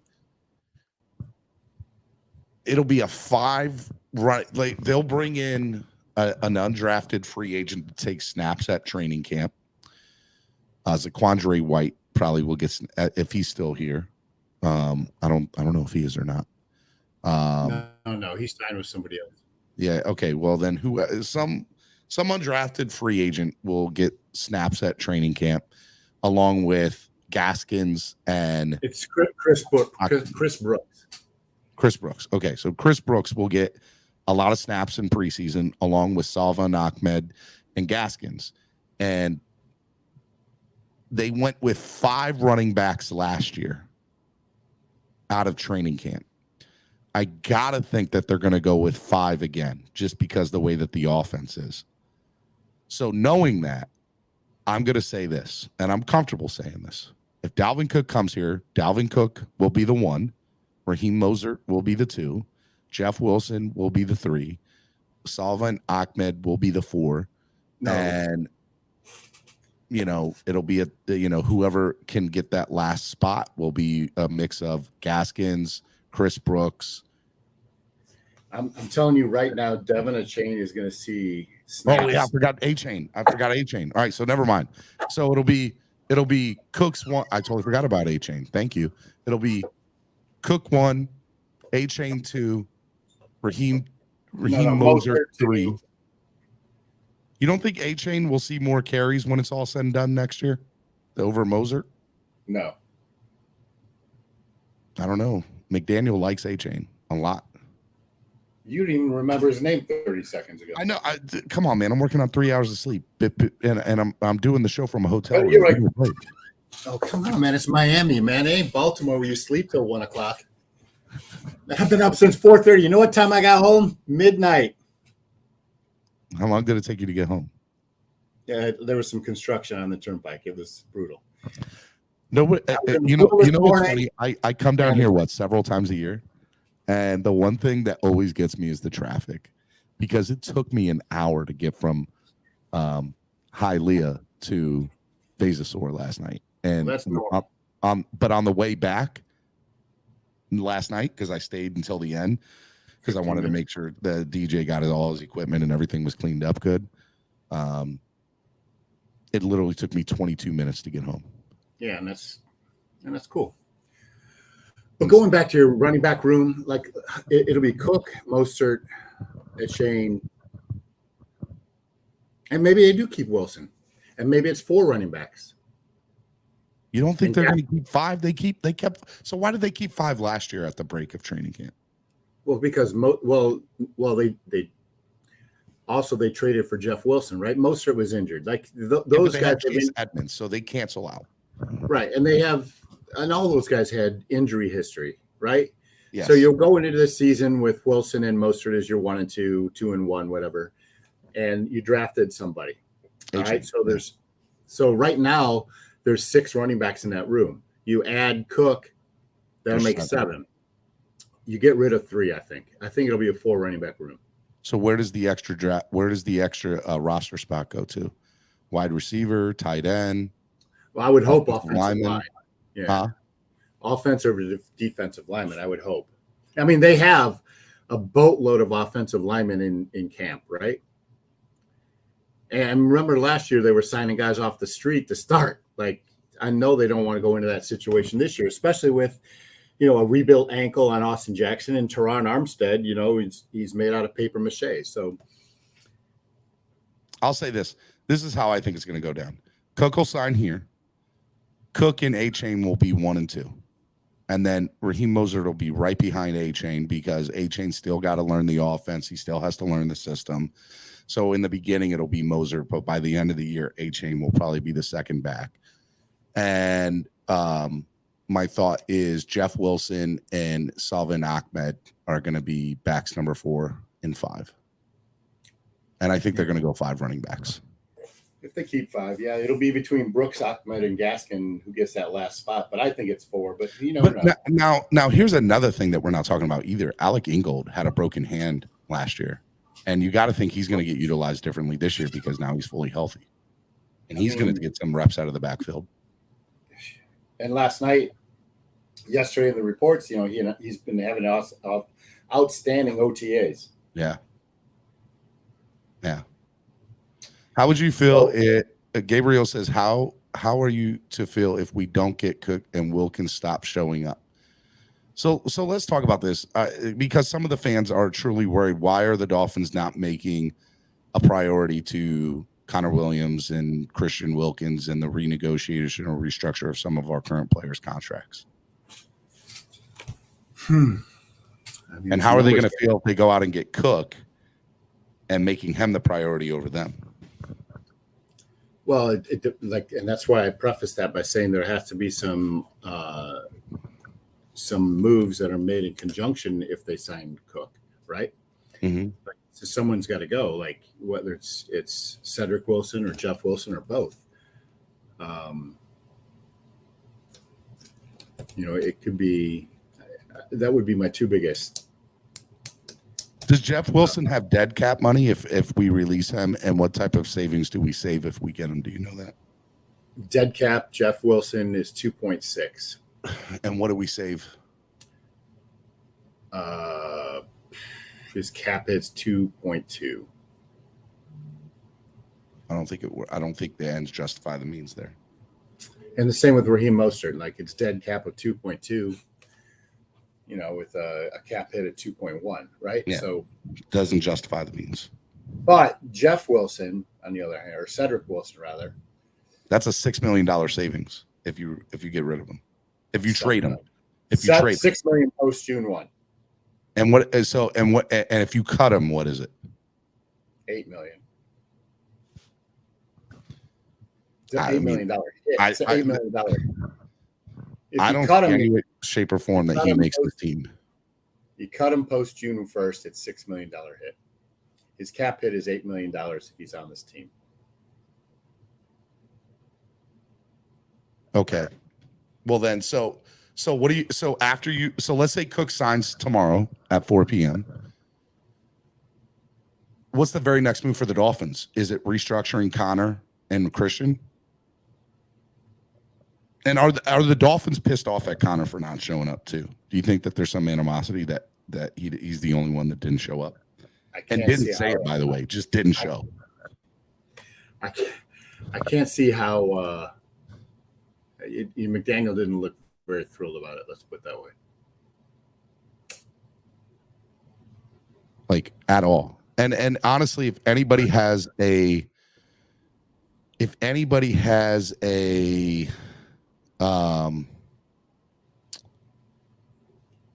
right to feel some type of way, it's what's his face? It's Christian. And Christian still showed up. Chris Johnson said Connor's acting like he made the Pro Bowl. He is. And to be fair, he was the fourth rated center in the NFL last year. So like, listen, he looks to his left and his right, and he's like, "Who the hell they have to replace me?" Well, I mean, I get that. So let's. All right, you and I both are advocates of players. We talk all the time that we are. You and I believe, just based on past conversations, we're okay with players taking a stance and doing what's best for them. In this particular situation with Connor, he is right. Like, he's not wrong in he should be re-signed and he should be restructured and he should be a priority. But is he taking advantage of a situation where the Dolphins have crap anyway on offensive line, and you either make me the priority and pay me now, and is that okay for him to feel like that because he's looking out for quote unquote number one? He's looking out for himself, which players should.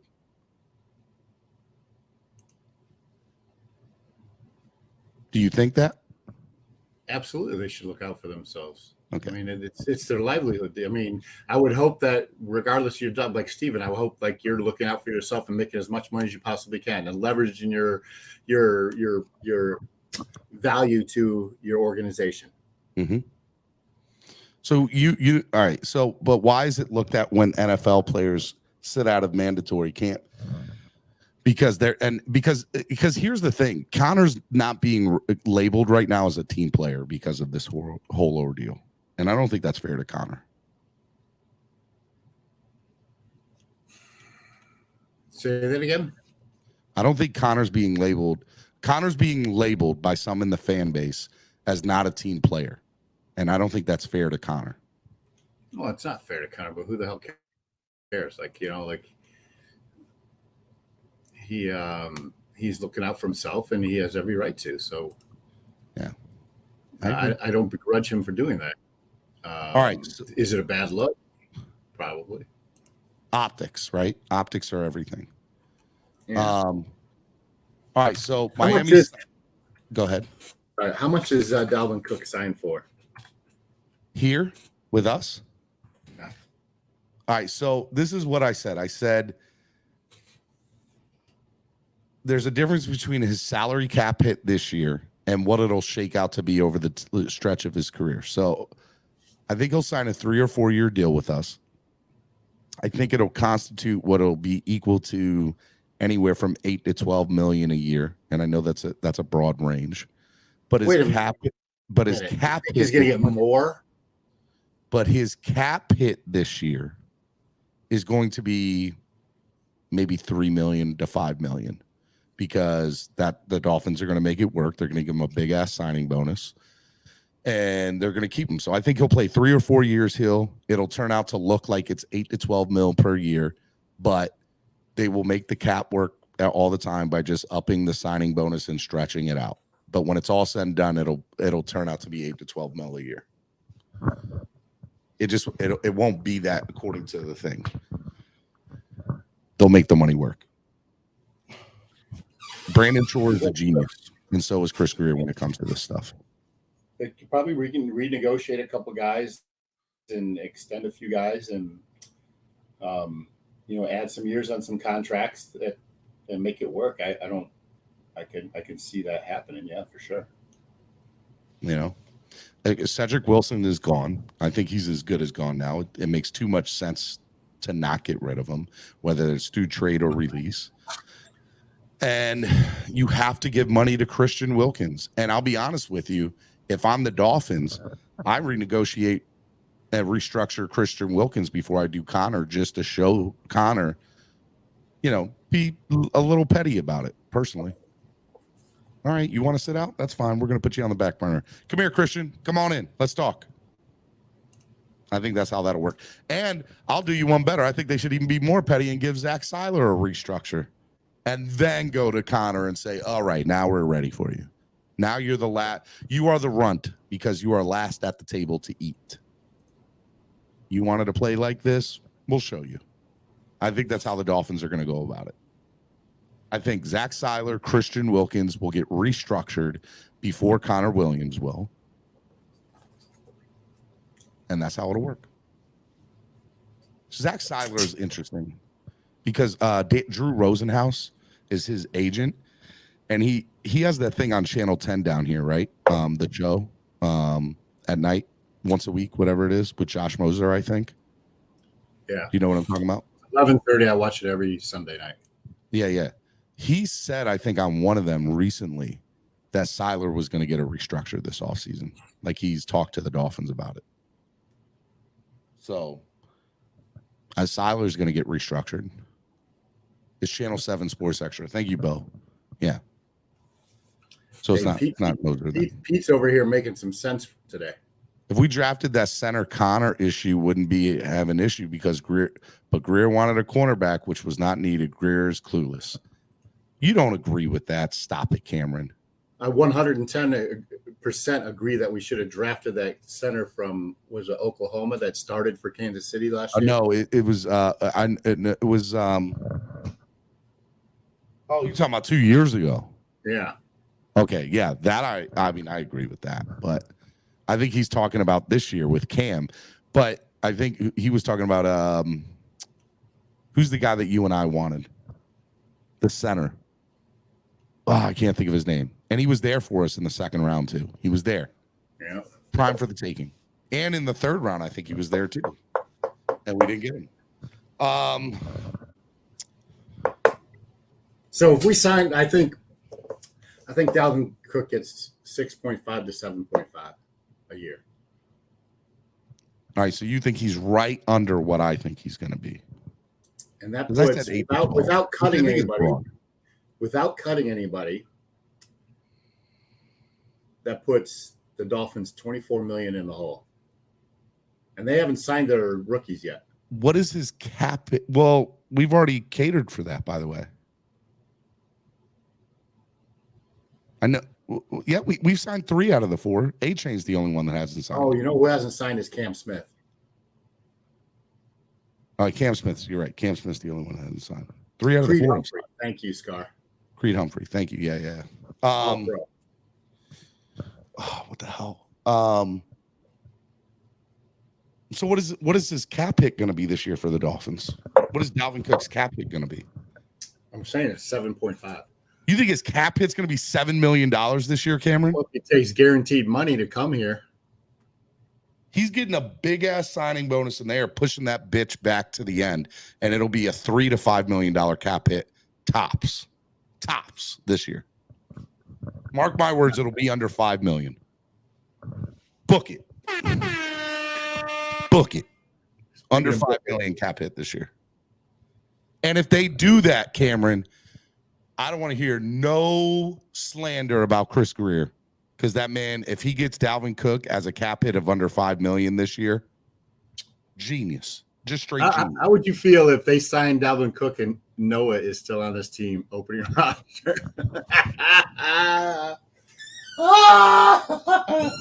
You know how I feel about Noah, man. Don't do that. I just do you have over the cap up still? Yeah, I do. Pull up Noah's numbers, because it makes absolutely no sense to me why Noah Igbenogany is still on this freaking team. None. Doesn't make a lick of sense. It can't be because of money. It can't be at this point. Because of Greer. Noah Igbenogany.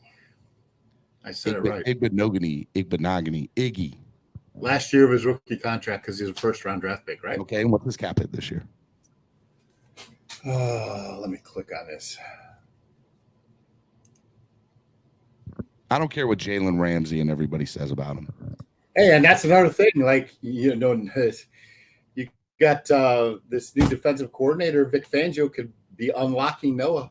He could unlock Noah. Bowleg says no Noah slander. If we can't give Tua slander, you can't give Noah slander. That's a pretty good point there. Stop it. Just stop it. You want to know what the dead cap hit of Noah would be? What is it? 2.4 million. Get rid of his ass. And what is his cap hit this year? 3.58. So 1 point, how much? What's the difference? I can save him. 1.436. So $1.4 million is probably DJ Fluker. By the way, speaking of offensive tackles, I was just at my Starbucks and Keith Sims was sitting there with his daughter. Did you say hello? I did not. I didn't want to bother him. I'm not like that. I'm not that fan. Be like, "What's up, Keith? What's up, my guy?" Yeah, I got. Richmond said he's going to help me get him on the show, so I'm going to have Keith on here soon. Shout out to Richmond. I'm going to get Richmond on here too. All right, last 30 minutes of the show, last 25 minutes, we're going to bring you on one at a time. If you guys want to come up here, talk about whatever you want to talk about. Talk about it with Steve, because I got to get out. All right, well, you get to talk about it with me for the last 25 minutes. Hey, but I do want you. I am kind of disappointed, because I did want to talk baseball, because there was a significant call up yesterday for the Cincinnati Reds. His name's Ellie De La Cruz. And sometime today after the show, during the show, who knows, while Steve's talking, you could, go to YouTube and look up his highlights from the last two games. This, and Noob knows what I'm talking about. This kid was called up for Cincinnati. He's the fucking Bills Mafia. Are you kidding me right now? Anyway. Just so you know, Mark was the first one in the back, everybody. Hurry up. I mean, I think he sets his alarm. Anyway, the three hardest hit balls in Major League Baseball of any baseball player. You pissed off, Mark. Why'd you do that, Cam? Because he's a Bills fan. And I like. Go ahead. Mark. I'm sorry. But this he's the fastest from first to third in Major League Baseball. He's got three of the four hardest hit baseballs in all of professional baseball, regardless of major leagues or minor leagues. He throws the ball faster or harder than any outfielder on average. He's no Shohei Ohtani. He's got more talent, and that's something to be said. He's got more talent than Shohei Ohtani?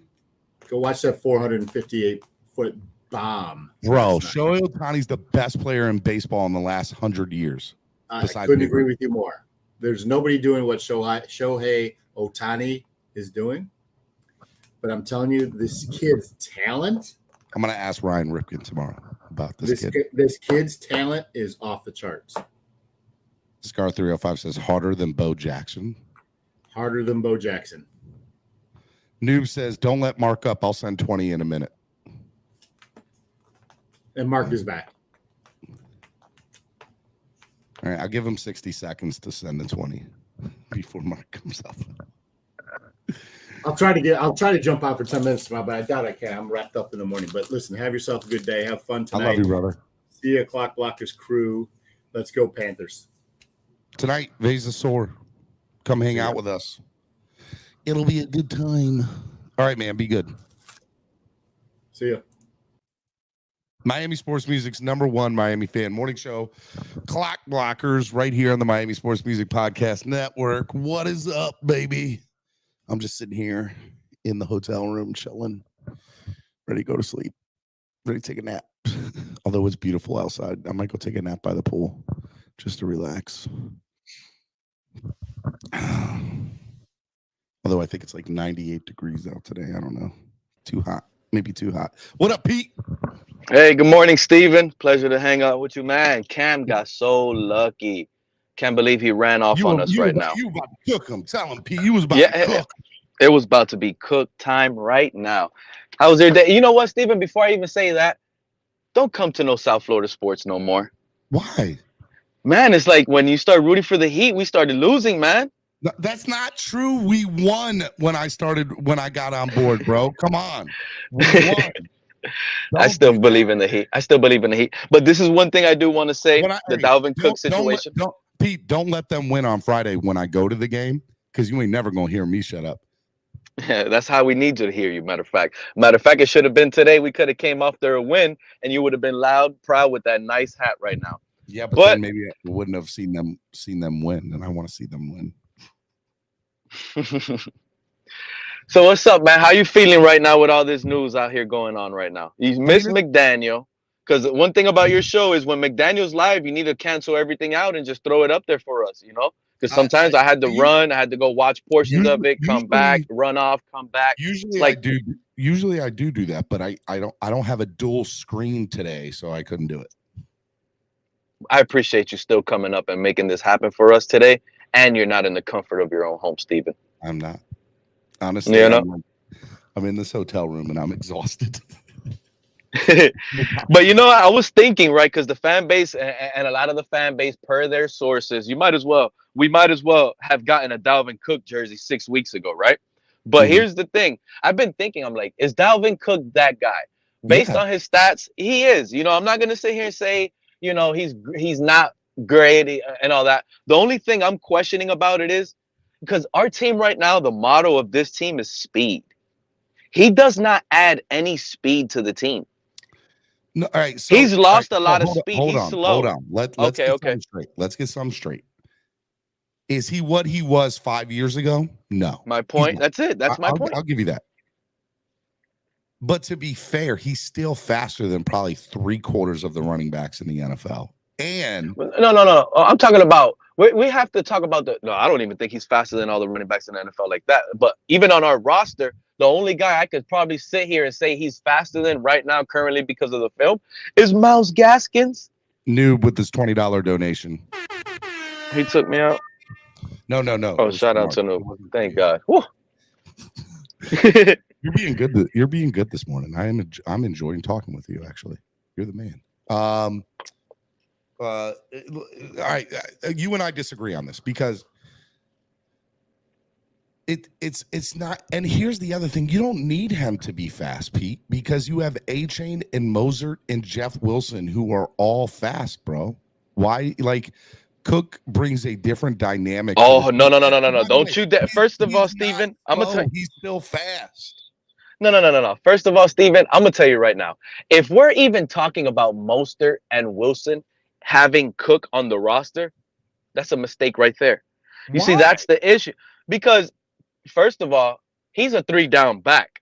And if we're gonna bring him Who, here to be Dalvin? Dalvin, yes, he's a Okay. 3-down back, first, second, and third down. You don't even take him off the No, field. all right, And if so that's the situation we're gonna have here in Miami with Cook, where he's gonna he, be packaged yeah, in, so and then we Dalvin, got right. Mostert. In my opinion, if we get Cook, Mostert or Wilson have to go. That's just the reality of it. So I Wilson maybe does. Maybe. And I like Wilson. Mosert's not going anywhere. Yeah, but here's the other thing though, Pete. You're right. He has been a 3-down back for his career because he's been the only freaking running back there for the most part. There have been a couple of people that have been decent number 2s behind him during his tenure in Minnesota. But here in Miami, and by the way, even when he was in Minnesota with Stephon Diggs and Adam Thielen, with Kirk Cousins, let's be honest with ourselves, there was still a lot of he was a backbone of those teams in Minnesota, was he not? And that's why he was a 3-down running back. So you're right, he does have some wear and tear on his tires. He's not as fast as he was 3 or 4 years ago. But what I will tell you, Pete, is this. He's got leadership. He's got veteran leadership. He's still probably top 5, top 6 running back in the league when he's on. And if you don't think he's top 5 or top 6, you at least got to give me top 10. And he brings a different dynamic to this team. And by the way, the offense will not rely on him. The offense is going to rely on Tyreek Hill, Jalen Waddle, Tua, obviously. And so the onus will not just be on him. I got to be honest, man. I got to be honest. I think we screwed up. All right. I think this fan base needs to wake up and understand that we missed out on this Dalvin Cook situation. We were trying to get him in a trade, and it didn't happen. Now that he's released, he has so many better destinations to travel to and pick. And if he comes here, he's just going to mess his whole career up, and he knows it. This is a guy that if he comes, what are you talking about, Pete? Now you're starting to. I love you. You're starting to sound a little crazy to me, my guy. Like, what are you talking about? If you just let me finish, because now that he's released, I'll let you go. Now that he's released, he has so many better options to choose and go to right now. If we have traded, he had no option. We got him. We snagged him. We should have just paid what he was worth. Now we're out. Now he's a free. Now he's looking at other teams. Cardinals might be a team that rather pay him more because they're declining right now. They need something to help that team. But if he's looking at trying to win a ring or chase a ring, Steven, I'm sorry, this is not the team you're gonna pick. That's just the reality of it. He's gonna pick Denver. I mean, he's gonna pick the Jets. He's gonna end up picking the Ravens. What's their running back that came back off an injury? You can't trust that right now. So he'll probably pick the Ravens before he decides to come here. That's the reality. A run-first team like Baltimore with Dalvin Cook will be it would be a better situation. It really would. Are you telling me that Denver's a better situation than I messed up? I messed up with Denver, but if you put Denver in there, I think Denver gets better. Yeah, but they really don't need him. They got Javonte Williams. So hold on. All right, are you done? Because I don't want you to think I interrupted you. Are you done? Yeah. Okay, couple things. Number one, you're wrong. Okay, just want to throw that out there. You're absolutely wrong. Number two. But I will be right. Let's say I could be right if he comes to Miami and he busts, right? That's what makes me right? I'm gonna finish. Okay, go. Number two, Dalvin Cook makes every single NFL team better. It doesn't matter where he goes. So the fact of saying the sentence, Dalvin Cook makes the Denver Broncos better. Yes, you're right. He does. He makes every NFL team better, including us. Number three, the Miami Dolphins would behoove them on so many levels to sign him rather than trade for him. It makes so much more sense. They'll get a cap-friendly deal. They won't have to give up assets. It does not matter. So the fact that they did not trade for him or don't have to trade for him, and then hold on, I'm not done. And then you talked about, well, now we got to compete with other teams to go after his services. The Dolphins are gambling, which I will agree with you that they're gambling to a certain extent. But they're banking on the fact, Pete, that it's his hometown. It's the team he grew up rooting for, and he doesn't really want to play anywhere else except for South Florida. So they're thinking the hometown quote unquote discount. And by the way, the hometown discount doesn't necessarily just include the money. It includes everything that comes with playing in front of your hometown fans will overcome what anybody else has to offer to them.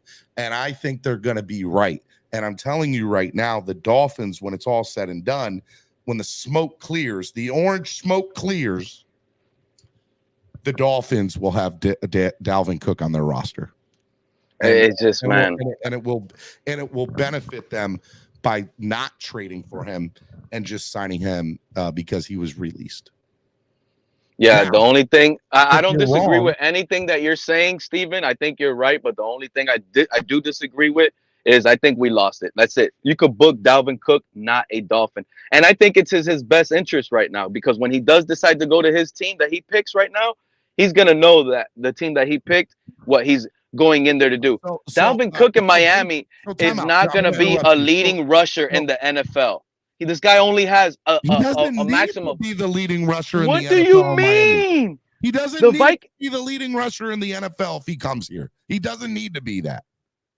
You see? And that's what's going to stop someone like Dalvin Cook from coming here, because there's too much. No, it's not. So Tyreek Hill doesn't need to be the MVP of this team? He does not. He wants to win a Super Bowl. It doesn't look like. It looks like they want stats over here. But again, if Dalvin Cook comes, he's not going to get the stats that he wants unless he's done and he's taking second fiddle and then he's ready to be like the way you guys think. But I think he's too talented to be sitting in a running back room to share the ball. That's the thing. Like everything you're saying, Steven, is right. Hometown, bring him home, But the guy is a good running back, okay? He does. But he needs to pick what's in his favor, Steven. You guys are being greedy. You guys want Dalvin Cook for the low, super cheap. Oh, we're going to get a great running back for $1 million. And when we get him for $1 million, he's not even going to get that many carries. No, we got to blow him up. If we're going to get him, we got to give him 200, 300 carries this upcoming season. All right, hold on. $20 donation by Miami Fan Talk Show. He said, although I don't think we need him, Denver is in a better situation with a crowded backfield. The Ravens could be an option, but he would take a huge pay cut. Miami would take a cut too because of the 4 backs we signed. Let him walk. So Miami Fan Talk Show agrees with you that they should let him walk, that they don't need him. I'm trying to tell you. I mean, look, I think and that was a donation, Steven. That's real. I appreciate it. I do. That's real. But I don't agree with it. I don't agree with it at all. Miami does not only need him, but would behoove and benefit this team on so many levels. And you don't need, here's the best part, you don't need to be a bell cow running back. That's not. Yes, you do. No, we need. Not. Oh my God, we're not going to this is the problem with misevaluating talent. Look, in all reality, we probably could have beat the Bills in the playoffs with a 7th rounder, right, Steven? If we had ran the ball more and used the best talent on our roster at that point. We were all beat up. Everybody was down. Mostert didn't even show up to that playoff game, right? Why wasn't McGenius smart enough to say, hey, we have Tyreek Hill. Let's run the ball with him. You see, this is the issue. If we're going to get a 3-down back, we need to use him as a 3-down back, not just have him part of the room. That's not what we're getting him for. All right, so two things, okay? McDaniel does need to utilize the run better. No, there's no doubt about that, bud, on any level. And McDaniel even said that in his post-season press conference. He said, quote unquote, and this isn't verbatim, but this is the gist of what he said. I could have done a better job by sticking to the run in different situations throughout this year, and I will make it a priority that next year I stick to the run a little bit more in certain situations. So he knows where he failed when it comes to the running back room. He also knows by going, and it also tells me by them going. McDaniel takes all the blame. Go ahead. But he took onus to what was going on with him, right? Like he took onus of this is the issue that I have. And so what I'm saying to that though is, Pete, is that's the reason that Devon Achane was the 3rd round pick, is because he wanted to bring in his guy that he felt comfortable with. And if Dalvin comes here it's a direct result that McDaniel wants him in our offense in some way, shape, or form, and will utilize him to the best of his ability. Now, what I will say is this. One of the reasons why Gesicki's not here anymore is because he was already on a team. He was a great player, woo-woo. But three regimes later as well. But go ahead. Exactly. And 100%, I'm with you on that. But he didn't like the way he was being utilized in McDaniel's offense ultimately, right? Mm-hmm. Cook's going to know upon signing here, hey, McDaniel, how are you going to utilize me in the system? McDaniel's going to go down the list. Hey, look, I'm going to, this is how I see you're going to be used. This is how I would use you. The second conversation is, all right, McDaniel, if this doesn't work, what is your backup plan for me if that doesn't work? And if he's a good player, he will ask those questions in a conversation with McDaniel. McDaniel will tell him, and he will know from the get-go how he's going to be utilized here in South Florida. And my opinion, and most people's opinion, is he will not need to be a bell cow running back. He will be the number one running back here, but he won't be a bell cow because we don't need him to be that, because we will have Devon Achane and Raheem Mostert. That the speed, which is what this offense is built for, is all of that. So I'm just telling you at the end of the day, Cook will be the starter. There's no doubt, but he's not going to be a bell cow running back, and he doesn't need to be, because why put and that's the problem I have. No, it's not. That is literally the problem I have. So, but you just told me he's an aging running back. Did you not just tell me that, Pete? But then you cut me off. I said he's getting to be an aging running back. You have to use all of it right now. This is not a running back you want to sign for 3 years and pedal him through the next 3 years with limited snaps. Okay. No, we get him right now. I don't want to hear Mostert's name. I don't want to hear Wilson's name. At best, yeah, let A-Chain get a little snap here and there, but I want Cook in the game all game, the majority of the game. First, second, even on third and long.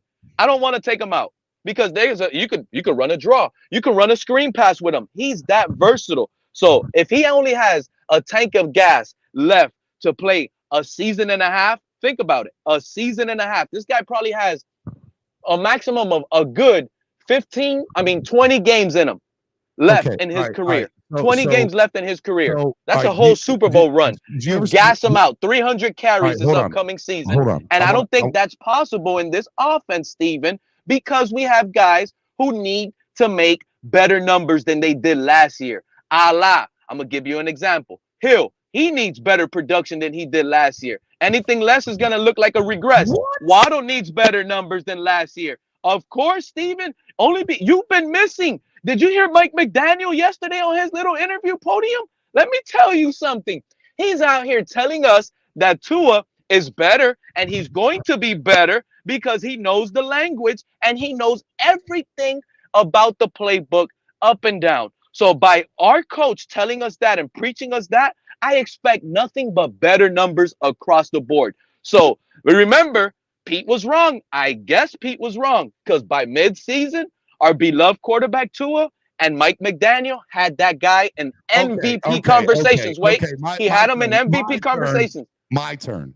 Now it has to be either divisional win or MVP actual accolade. That's what he stepped it up a bar, and it's McDaniel's mouth that did it. Nobody else. Never forget that. All right. So here's what I got for you. Okay. Number one, there was so much craziness that you just said that I need to find a way to address all of it.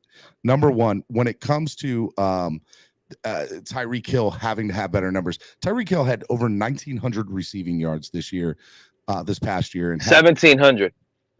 He had one of the best statistical seasons he has ever had in his career, and he had one of the best statistical seasons in probably the last 20 years in the NFL.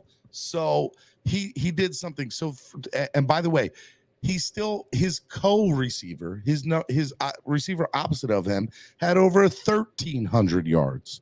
So, and then we just said that, and you just said as well that McDaniel needs to utilize the run more.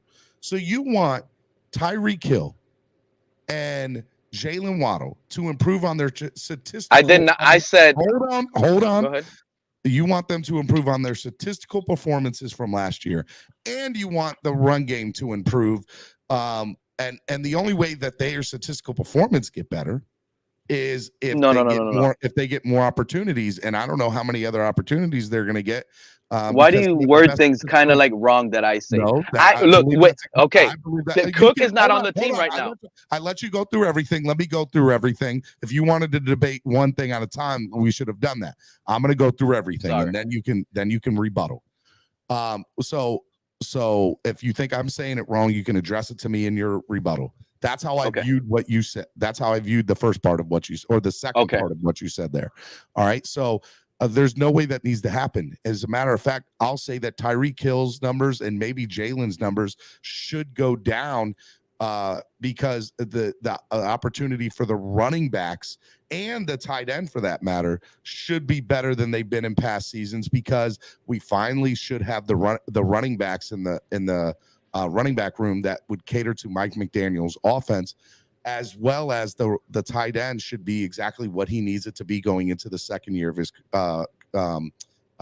offensive play calling. Now, the other thing, you talk about Dalvin Cook and getting the most out of him and saying, oh, he's got about 20 games left or whatever it is. You remember Moneyball?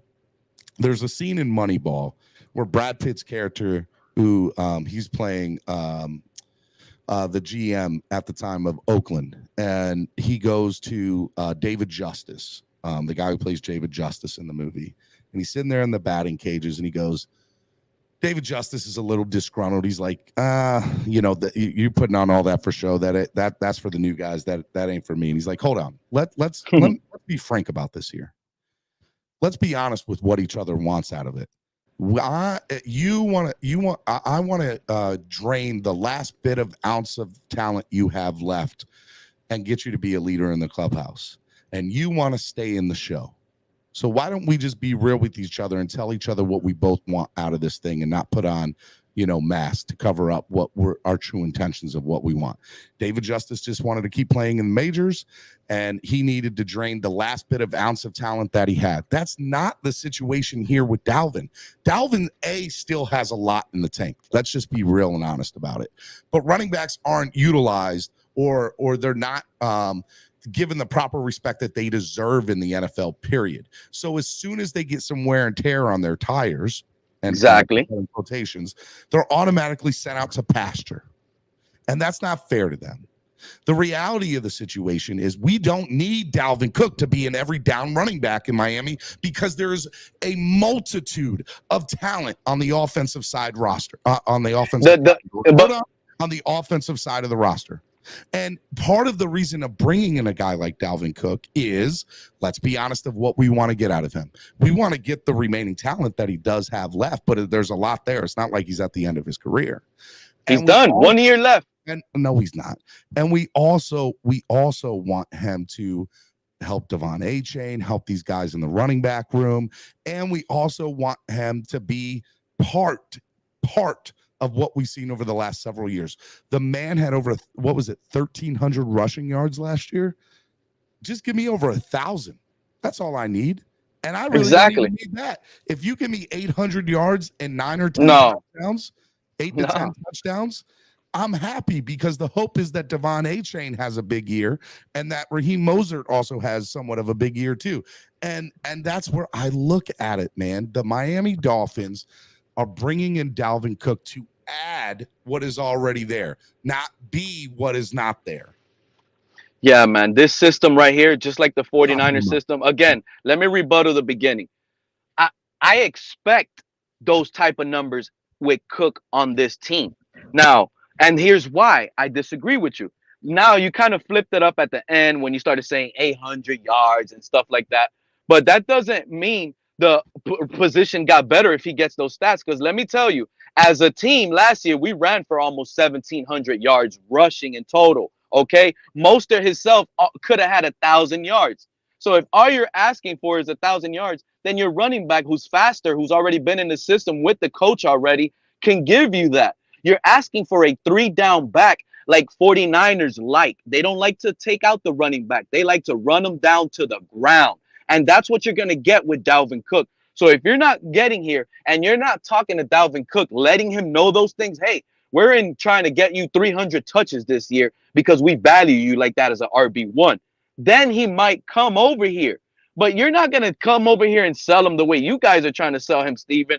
Over here, you'll be in a running back room with Mostert and Jeff Wilson. This is his hometown. He don't want to come here and only get 900 yards rushing. Tyler Algier can do that. A rookie running back last year. No, this is Dalvin Cook. Bringing him in his hometown, I expect nothing but a 3-down back. I expect a minimum of 1,300 yards rushing. And, yeah, double-digit touchdowns. And he can get that. But, again, I don't think that's what he's going to get when he's in the office with production talkers in this building with McDaniel, and you got Tyreek Hill right there looking at it and saying, where's my ball target? I need this. This is how much I need this week. And that's what it's going to be, man. That's why this locker room is like that. Go ahead. Ask me a question. Any question you have. In your opinion, in order for the Miami Dolphins to be a Super Bowl contender this year, all right, by bringing in somebody like Dalvin, the way you're looking, actually, let me rephrase this. If I'm hearing you correctly, you're saying it does not matter that we bring in Dalvin because the Dolphins aren't going to utilize him the right way, according to you. They're not going to give him 300 carries. They're not going to give him nothing like 260 carries. Well, how many carries did Raheem Mostert get last year, guys? I would say he didn't get much, but he had like 900 yards, so about 150 to 200 carries. Let me look. Mostert. I just got to go back because I was looking at the team stats.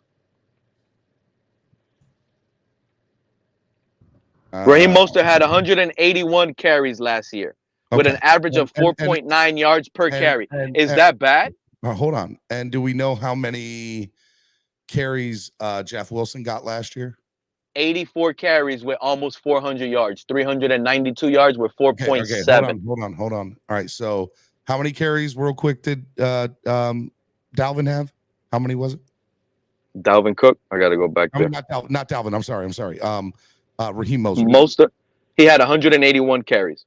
And how many did Jeff Wilson have? 84. All right. And that's good that you did that. That's go ahead. 265. Now go to Dalvin. That's what you give Dalvin Cook. What did Dalvin 265? That's why I told you earlier. You can forget about Mostert and Wilson. Hold on. That is exactly what I was saying. Cook.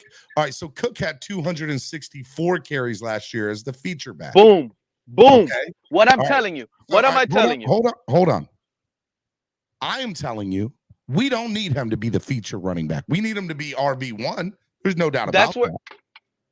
But there is no need for him to get 250 plus carries in this. Didn't Justin Jefferson have all those yards and all those touchdowns with a feature running back like that? You see, that's the thing. We've tried to feature our running backs. They're just injury prone, but they have good numbers when they're in. Think about 4.9 yards per carry. Mostert is a legend if he could do that throughout the rest of his career. Nobody would be better than Mostert if he can carry that. He needs 180 to 200, maybe 210 tops carries. And he needs to average, I'm going to say, a minimum, it always should be minimum 4.5. But because he's Dalvin, I'll say give me 4.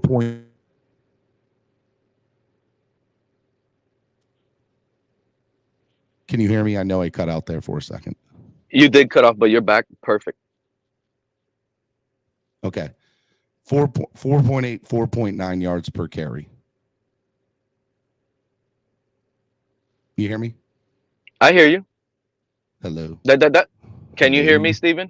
Steven, can you hear me? Yes, I can. Okay, I hear you. I can hear you. All right. So he needs to get 4.8, 4.9 yards per carry tops, and he needs to get 180 to 210 carries. And if he does that, he's exactly what we need him to be. He doesn't need to get 260 carries. He doesn't need that.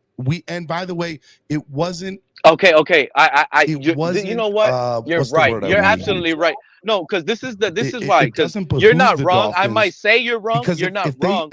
all right. So time out. Who was the number one wide receiver last year in Minnesota? Was it Adam Thielen? Justin Jefferson, and they had Thielen, who was hurt in and out of the lineup. Then they had KJ Osborne, Hawk. No, I think they have Hawkinson okay, too so that they what got. was how many for Justin Jefferson playing last year? Say that again. You're breaking up, Steven. I'm sorry. How many? I know I am. The internet here in the hotel starting to get a little choppy. How many receptions did Justin Jefferson get last year? What was his numbers last year? I don't know, man. I mean, they were up there. Hold on 1 second.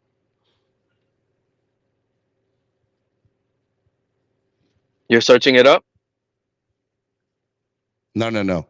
I need somebody to do it because my internet's messing up. I got it. He had wow. Listen to this.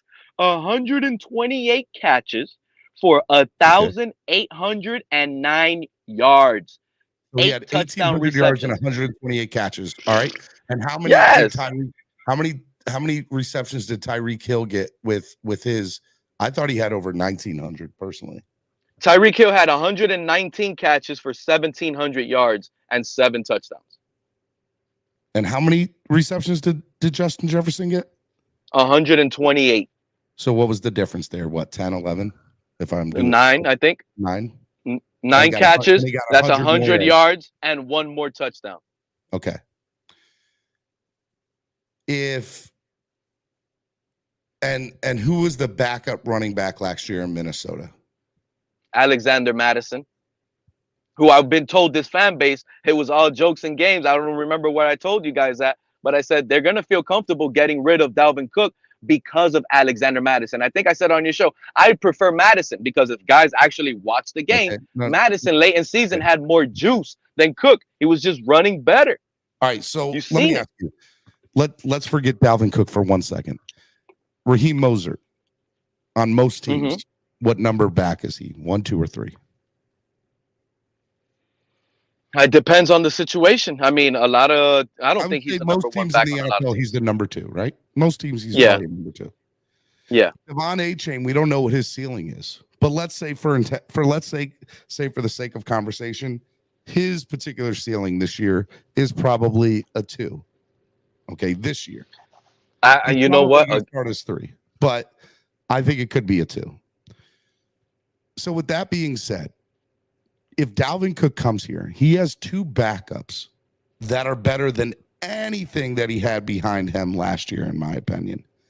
And I will also say that you take the numbers that Justin Jefferson had, that cancels out with Tyreek Hill. But what you still are forgetting is that Jalen Waddle also had his catches here in Miami. So you still need Jalen Waddle to get utilized because he's a talent. And they didn't have that in Minnesota. So for the sake of your conversation and the sake of your theory, Pete, there is no way, shape, or form that Dalvin Cook can come here and expect 260 carries and Jalen Waddle to improve on his statistical numbers that he did last year. There's not a world that exists for that. So my question then to you is, what is more important?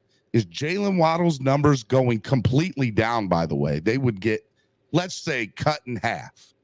I disagree with that because we just did the math. Mostert and Wilson shouldn't get no touches if Cook is on this team. Now, if we're late in the game and we're up a score or 2 scores and Cook is gassed, you're not listening. Go ahead.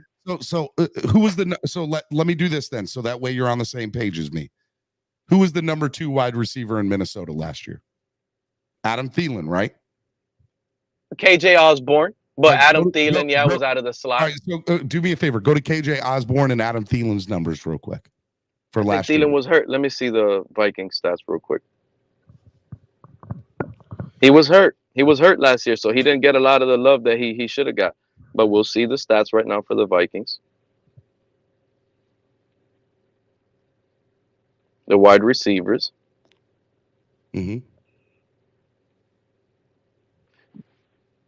Well, they have this all screwed up. I just need to know receptions and yards. I know I'm trying to get there. It's just glitching.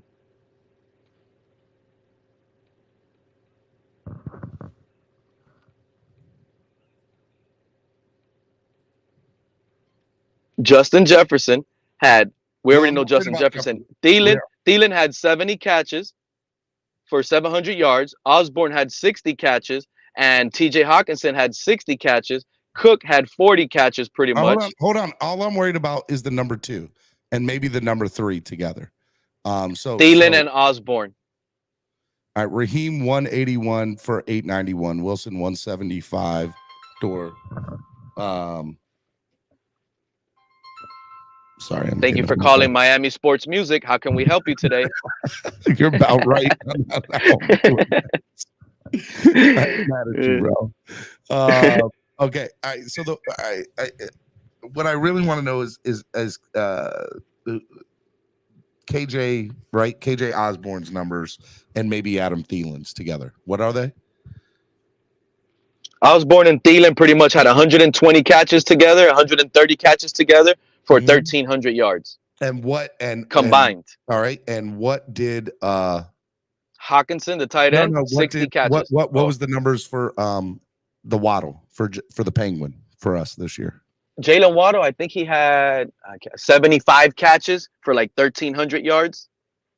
So he had almost half less catches and had more yards than KJ Osborne and Adam Thielen combined have. Yeah, but you can't compare a Jalen Waddle to a Thielen and an Osborne. They're just not the same type of receiver. I'm putting them together as one, their numbers. And by the way, that's 3 wide receivers there.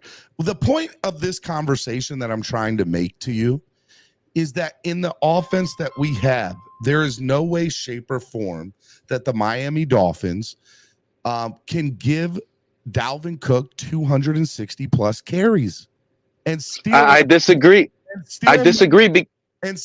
But in your theory, you want them to improve. Actually, on the other players to improve on their numbers from last year.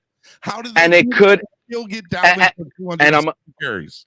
And I'm going to explain here easily just by looking at the Minnesota Vikings stats. And I'm glad you brought me to this. Kirk Cousins, he actually threw the ball 200 and something more times than Tua, right? He had 640 something attempts for 4,500 yards and threw for more touchdowns, almost 30 touchdowns, right? I get it. He finished the season. It is what it is. But look, Dalvin Cook was a number 1 running back. He had 265 carries. For us to do that, we had to get almost 3 running backs for that, right? The second running back for Minnesota was Alexander Madison with only 75 carries for the entire season. The one right behind him, you know who had the 3rd most carries in Minnesota? Kirk Cousins. This is what I'm trying to explain to you. Cook is not going to want to go to a crowded backfield, Steven. That's the only thing, me and you. We can sit here and say it's not going to make sense. Yes, you can get Dalvin Cook to get almost 300 carries. But you have to, like I keep telling you, you have to go and forget about Wilson and Mostert, and you only have to worry about your 1 and 2, which is Hill and Waddle. The 3rd option here in Miami don't matter. It really don't. What I am trying to do is debate you in a way where numbers are in here, and not just say, Pete, you're saying. Yeah, because you're telling me if we get 250 carries out of Cook, that is going to be impossible for Hill to replicate his stats or even get better, and Waddle to replicate his stats or even get better. And 100%. That's where me and you are disagreeing with, because we can just literally have a 3-down back, give him the same amount of touches, and Waddle and Hill can potentially be even more dangerous because it ain't. Remember what we used to say about Mike Gesicki? Hold on, Steven, because I know it sucks to get Cooked. Wait, but you told me that the Dolphins need to improve their running game. And this is how you do it. But I also said the reason why Cook will not come here is because of what you're saying. Because of the crowded running back. He's going to come and look at it and be like, dude, I want runs. I love you, Pete, but I think you're living in a delusional world where you think that Tyreek Hill's numbers are going to stay the same or going to improve. That Jalen Waddle's numbers are going to stay the same or improve. I expect it. And you want the running backs numbers to improve to be what you want. Dalvin Cook's the numbers to be the same that what it was in Minnesota for us this past year, and all while us still improving and getting more carries in the running game. Yes, because here's so all right, so here's where we disagree. We need the offense on the field more, and Dalvin Cook will give you that. Okay. I'm gonna give you an example, Steven, because hold on, let me finish, okay, go ahead. This entire one statement. We need and if your thing comes to fruition, this is what the Dolphins would need to do. They would need to be on the field. My guess, probably 5 to 6 minutes more per game. We complained that we scored too fast last year, right? Go ahead. And they, realistically, I think they improved by 5 or 6 points per game on offense this year. But in your world, if they're averaging 5 to 7 minutes more possession time, they're probably gaining, let's say, a touchdown more. So you want them to improve 7 to 8 points more on offense and 5 to 7 more minutes in a game with possession time. You're asking for something that is an anomaly that I disagree. I can't believe you don't see it, because I'm gonna give you the perfect example. What if I tell you, in my opinion and in my eyes, we can get the same statistics from last year, Dalvin Cook, and just by having Dalvin Cook as the premier back, because yes, he gives us 260 carries with 1,100 yards.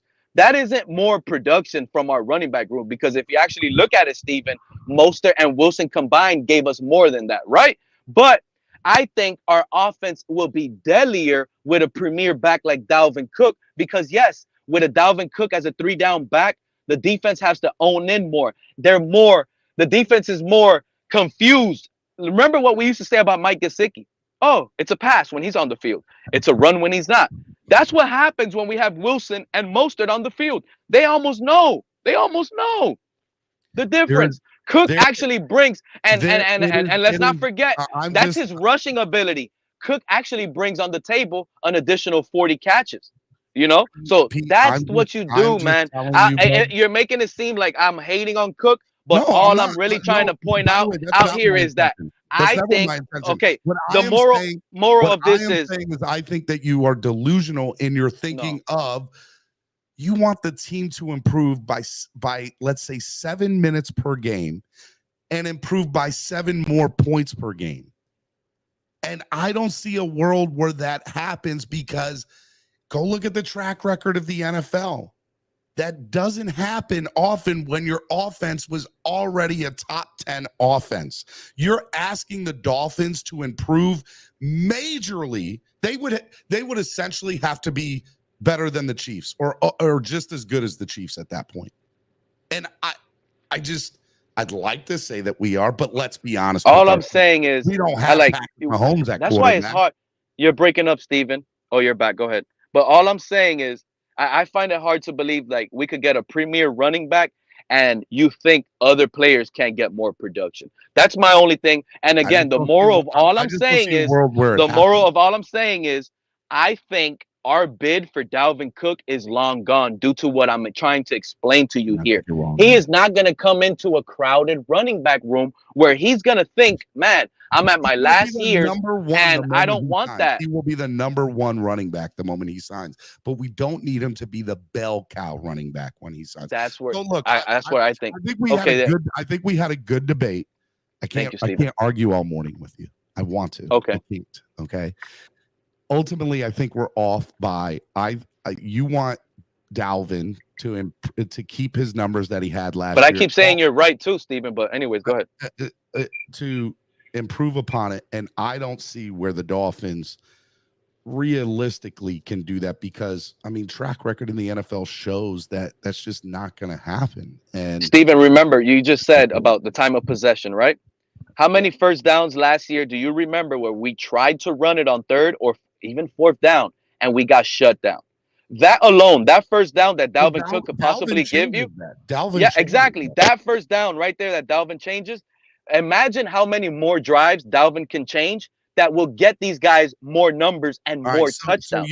That's the difference maker. Time out. You're saying that, let's break it down to a certain extent, Steven. There's multiple drives last year where Dalvin would have been the game changer, even with the offensive line staying the same as it is. Dalvin would have been the game changer and extended more drives. So would have given you an opportunity to gain 5 more minutes per game. So there's your 5 minutes more per game. Dalvin and more receptions for the receivers. Hold on. Dalvin coming on the field allows the Dolphins to get 5 more minutes per game on possession time. And by that stat alone, you'd have to think that the Dolphins would improve by points per game, by at least a touchdown and points per game. But I'll say 3, a field goal at minimum, a field goal. No, but see that you say a whole 7. Okay, but see those numbers don't add up for me, and here's why. If we were already a top 10 offense last year, and now we're improving by 5 more minutes per game on possession time, then we probably are scoring a touchdown over a field goal, in my opinion. At that point, I can't argue that because I know what you're saying. Because you're expecting the maximum value. I get it. Exactly. Well, I'm just going by the minimum. I'm not even going on maximum value. I'm just going on. You want him to improve on 5 minutes per game, and the difference maker is Dalvin. So now on these 3rd and shorts that we weren't converting last year, now all of a sudden we should be converting them with Dalvin, which extends the drive, which means less field goals and more touchdowns, right? And so either or, but yeah. Yeah, and most time and most track record shows most times, Pete, that the Dolphins or the NFL teams, not even the Dolphins, when they improve on offense, the max they improve is 4 to 5 points per game, which I already think that with Dalvin they're going to get that. And here's another thing. We might turn around and pass less movies. If we could get Dalvin Cook, this is the issue here now. We're thinking we're going to be this explosive offense. Remember, last year we were this explosive offense and we scored fast, quick. But if our defense actually picks it up, Steven, and we clamp down and are holding teams down, there's no need for us to be explosive with the pass. We need a Dalvin Cook. That's why if we're going to actually have a top 5 our time of possession are going to improve because our defense is going to get their offense off the field more too, because our defense should improve. Exactly. If we're expecting our defense, like we should be expecting the defense to clamp down and get better, we need to be thinking about a more physical run game right now, because that's the only thing. All I'm saying is, I don't think we're going to get Cook anymore based on our conversation that we had today. And I'm grateful that we had it. Now it almost confirms in my brain, we definitely lost Cook. He's going to pick somebody else because he could go to another team and really be the number 1 and get those 250 carries here. That's what he's concerned about, Steven. Let's be real. He's not going to get those touches here. And that's what he's going to turn around and say, you know what? I just don't want to do it. There's just some players that want the rock, and there's some players that don't want the rock. If he didn't want the rock, he would have stayed in Minnesota and been happily to take a pay cut and share the rock with Madison.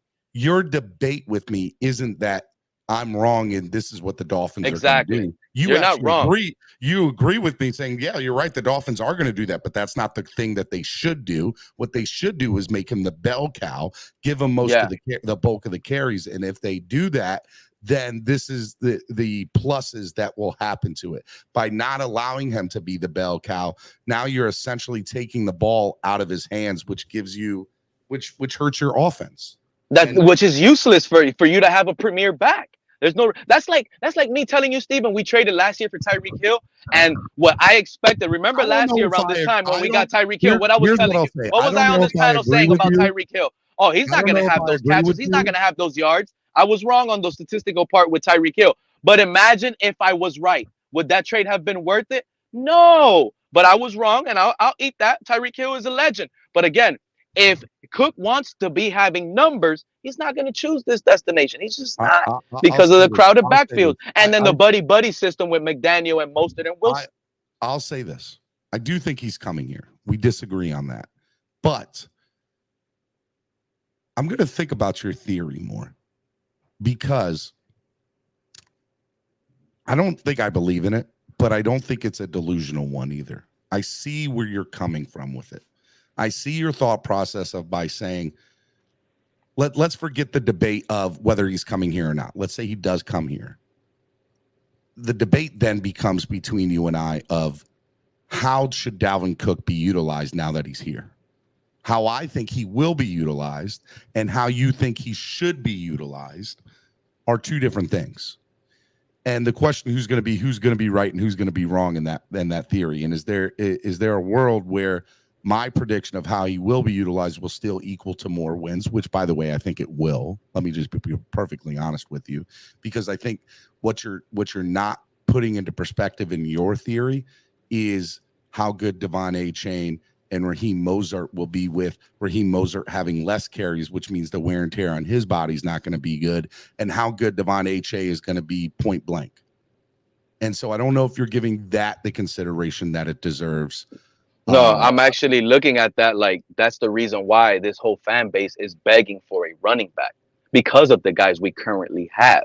And the fact that we're out here clamoring down, hoping that a 3rd round draft pick running back is going to pick up the system and just blow us out the water, I don't see that happening. This is very time sensitive, Steven, and we don't have time to play games. We either have to have it under control in the locker room right now and let these guys know Mostert and Wilson is what it is. Because if we're still confused, because remember, this is how I know I'm right. What did you say McDaniel said? He needs to run the ball more. Running the ball more is not going to be with all these guys we currently have. It has to be with a guy like Dalvin Cook, a premier running back. That's what we need down here, who you're not afraid of handing the ball off to. But okay, all right. So hold on. In conclusion, because I need to go, Pete. I need to go. Have a blessed day, Steven. But in conclusion, before you finish, the disagreement with us is how should Dalvin Cook be utilized? Not exactly. To this point, the disagreement is I'll tell you what the disagreement is. I'm telling you, Steven, if he gets anything where you're trying to say low amount of carries, lesser usage, crowded running back room, I don't think that's going to amount to any more than what we did last year. It's just going to be a talent underutilized. We disagree on that. But now here's the thing. If we bring Dalvin Cook and he's the premier running back, I think that will be better for us. That's all I'm saying. There's a situation in my head where having Cook in this team, one could be good and one is going to be bad. That's just all I think. And by the way, and what I think you're not thinking about, and I understand you're telling me that you are, and I hear you. I just need you to understand that I think the addition of having Devon Achane and Raheem Mostert addition by subtraction, right? So now the wear and tear on Raheem Mostert, the onus doesn't go on him to get however many carries that he got last year.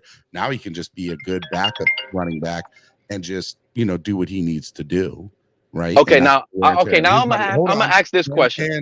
And Devon Achane, I mean, look, there's a reason he was drafted, and I think it's ultimately because they want to see, like, he's got a special it factor that McDaniel loves, and so I don't want to go 15 more rounds with you. What I do want to say is I think that's where kind of the disagreement is. Like, you're saying 260 carries, the same number. But here's my thing. Right? That helps the Dolphins. I'm going to do this on the calculator real quick. 17 games, 260 carries divided by 17. That's 15. That's 15 touches per game with Dalvin Cook, with the 260 divided by 17, right? That's 15. My question to you is, how many touches do you see Cook, Mostert, Wilson, and Achane getting in one game? Like, how many attempts are you talking about now? All right, so no, good question. Really good question. I think Dalvin Cook should get anywhere from 15 to 18 carries per game. I think Raheem Mostert should get 5 to 7 carries per game. Devon Achane should get 5 to 7 carries per game. And I think you're going to see, a mixture of all the other backs get anywhere from 1 to 3 carries per game, right? With us totaling. That's about 35 carries per game, Steven. That's where I was like, and we should do that if we're going to improve the running game, which McDaniel said he wants to do. So I think 35 attempts at running next year is about where we should be. And I think you get that with, 15 to 18 with Cook, 5 to 7 each with Achane and Mostert. And then Wilson, Salvin Ahmed, whatever, they're going to get 1, 2, or 3, 1 to 3, here or there, depending on the game and who's available and whatever. I got you, man. I'm just afraid now that, because, and I know you want to end it. And thank you for having me up, Steven. I It was appreciate good you. going back and forth with you, man. Look, I Yeah, know people give you a but hard my time, situation is, but I'll be honest with you. I like when somebody disagrees with me and we actually have a in-depth debate. oh yeah, but And I that's love what to this have that too. was. I think we took you away from the delusional side and we went in. You and I went into the numbers, and we still disagree on it, but it was really good to go into the numbers of like, okay, we can take your statement as a whole and say it's crazy, but let's get to the just of why you're saying this and really dive deep into it. And even though I still don't agree with you, Got you. I see where you're coming from and how you can pull that and be like, okay, I mean, look, the blanket statement of if Dalvin doesn't do what he has done in Minnesota, what is the point of getting Dalvin Cook? I'm gonna just leave you with a little vision right now, so you can think about exactly what I'm trying to tell you.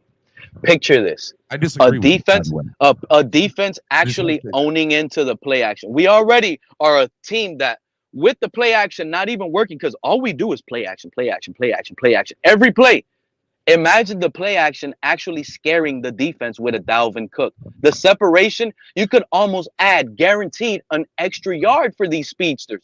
Literally, that's what Dalvin Cook would bring. That's why I say it's hard for me to think that you can't see with a premier back that Tyreek Hill can possibly hit 2,000 yards receiving easily. Because if they have to own into the run even more, there's nobody in this NFL that can cover these two speedsters one-on-one. They just can't. We've already had that on film last year. Okay? That's just the reality. So if we get better in the trenches and get better in the run game, which this is what I keep saying. Like, Greer screwed us, dude. And this is why I'm a little upset today. Greer, he botched this trade. We were after Cook.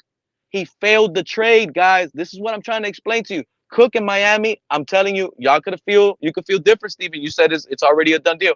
I think it's a done deal, meaning the opposite. He's not going to come here. That's it. We lost that deal. Now he's in the open market. He gets to pick. Man, Joe Mixon is in trouble right now. Whatever happens with his situation, who knows what's happening with Alvin Kamara. Cook is probably, and his agent is sitting back saying, look, I could go to New Orleans. I could go to Cincinnati. I could go to Baltimore, to these places, NFC South. The Saints could possibly win the division. Guaranteed they get a Dalvin Cook. I hear you. I disagree with you wholeheartedly. I hear you. I know. But Steven, I love you. Appreciate you having me up. Great day. Great debate. Nobody kicked you off today. It shouldn't be allowed anymore, man. I'm the only one out here talking facts out here to the community. Everybody else just clowns around and jokes around. They don't give out takes like that. Come on. They ain't out here giving out takes the way I give them out. They get in their personal feelings, and they got to be out here causing me to get. All right, Steven. That's how you get them to come up anyways. All right, Steven. Have a blessed day. You too, buddy. Bye-bye. All right. Pete's Delusional Take Thursdays. Brought to you by Tail Greeter. I love you guys. You guys are the best. Tonight, watch party, Veza again, game 3, Florida, Vegas, starts at 8 p.m. You can win a pair of tickets to game 4 of the NHL finals. Make sure y'all do it. It's a big deal. And yeah. All right. I want to see y'all there. It's gonna be good times. I'm exhausted. I'm tired. I'm gonna go lay down. Try to get some shut eye before I got to do this again tonight. And then tomorrow I got a lot of stuff to do too, because I got to make a lot of social media posts tomorrow and record stuff for people. So make videos and stuff. I'm out here working. Donate to the channel, help the channel grow. If you guys want to donate to my Cash App or PayPal and help me while I'm on my trip down here, that would be greatly appreciated, actually, because yeah, this is being a lot more of an expense than I was hoping that it would. Yes, so donate on Cash App or PayPal. Right there, MSM Podcast Network. It would help. It helped the channel grow. everybody was really happy last night with everything. So I'm hoping that tonight goes just as well and everybody's happy. And the goal is that we can do more of these and get you more involved in the future and having my listeners be more involved in being able to win amazing stuff like this. So your support is undoubtedly grateful and welcomed, and it helps. All right, guys. I love y'all. Enjoy the show. I had the soundboard here with me and everything today. I have the Pete noise. I have the Pete noise 2. And Pete noise 3.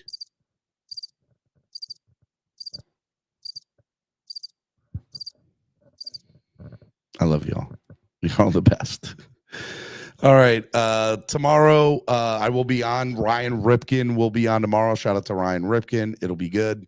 We'll recap the Veza watch party, and then tomorrow is game 4. So follow me at Stephen D SKPL. Follow me today too at Stephen D SKPL on IG, on Instagram and Twitter, because I'm going to be doing a lot of stuff up there. All right. So I love you guys. You guys are the best. Thank you for joining me this morning. We did 2.5 hours. Let's go. I love you guys. You guys are the best fans in the world. Thank you so much. I will see you all tomorrow. Peace. I know the whole city riding. A little early, it's a bit surprising. Business moves, now we enterprising. Switch it up, now we improvising. Go to get in the winter collar. Whole squad been trained to go.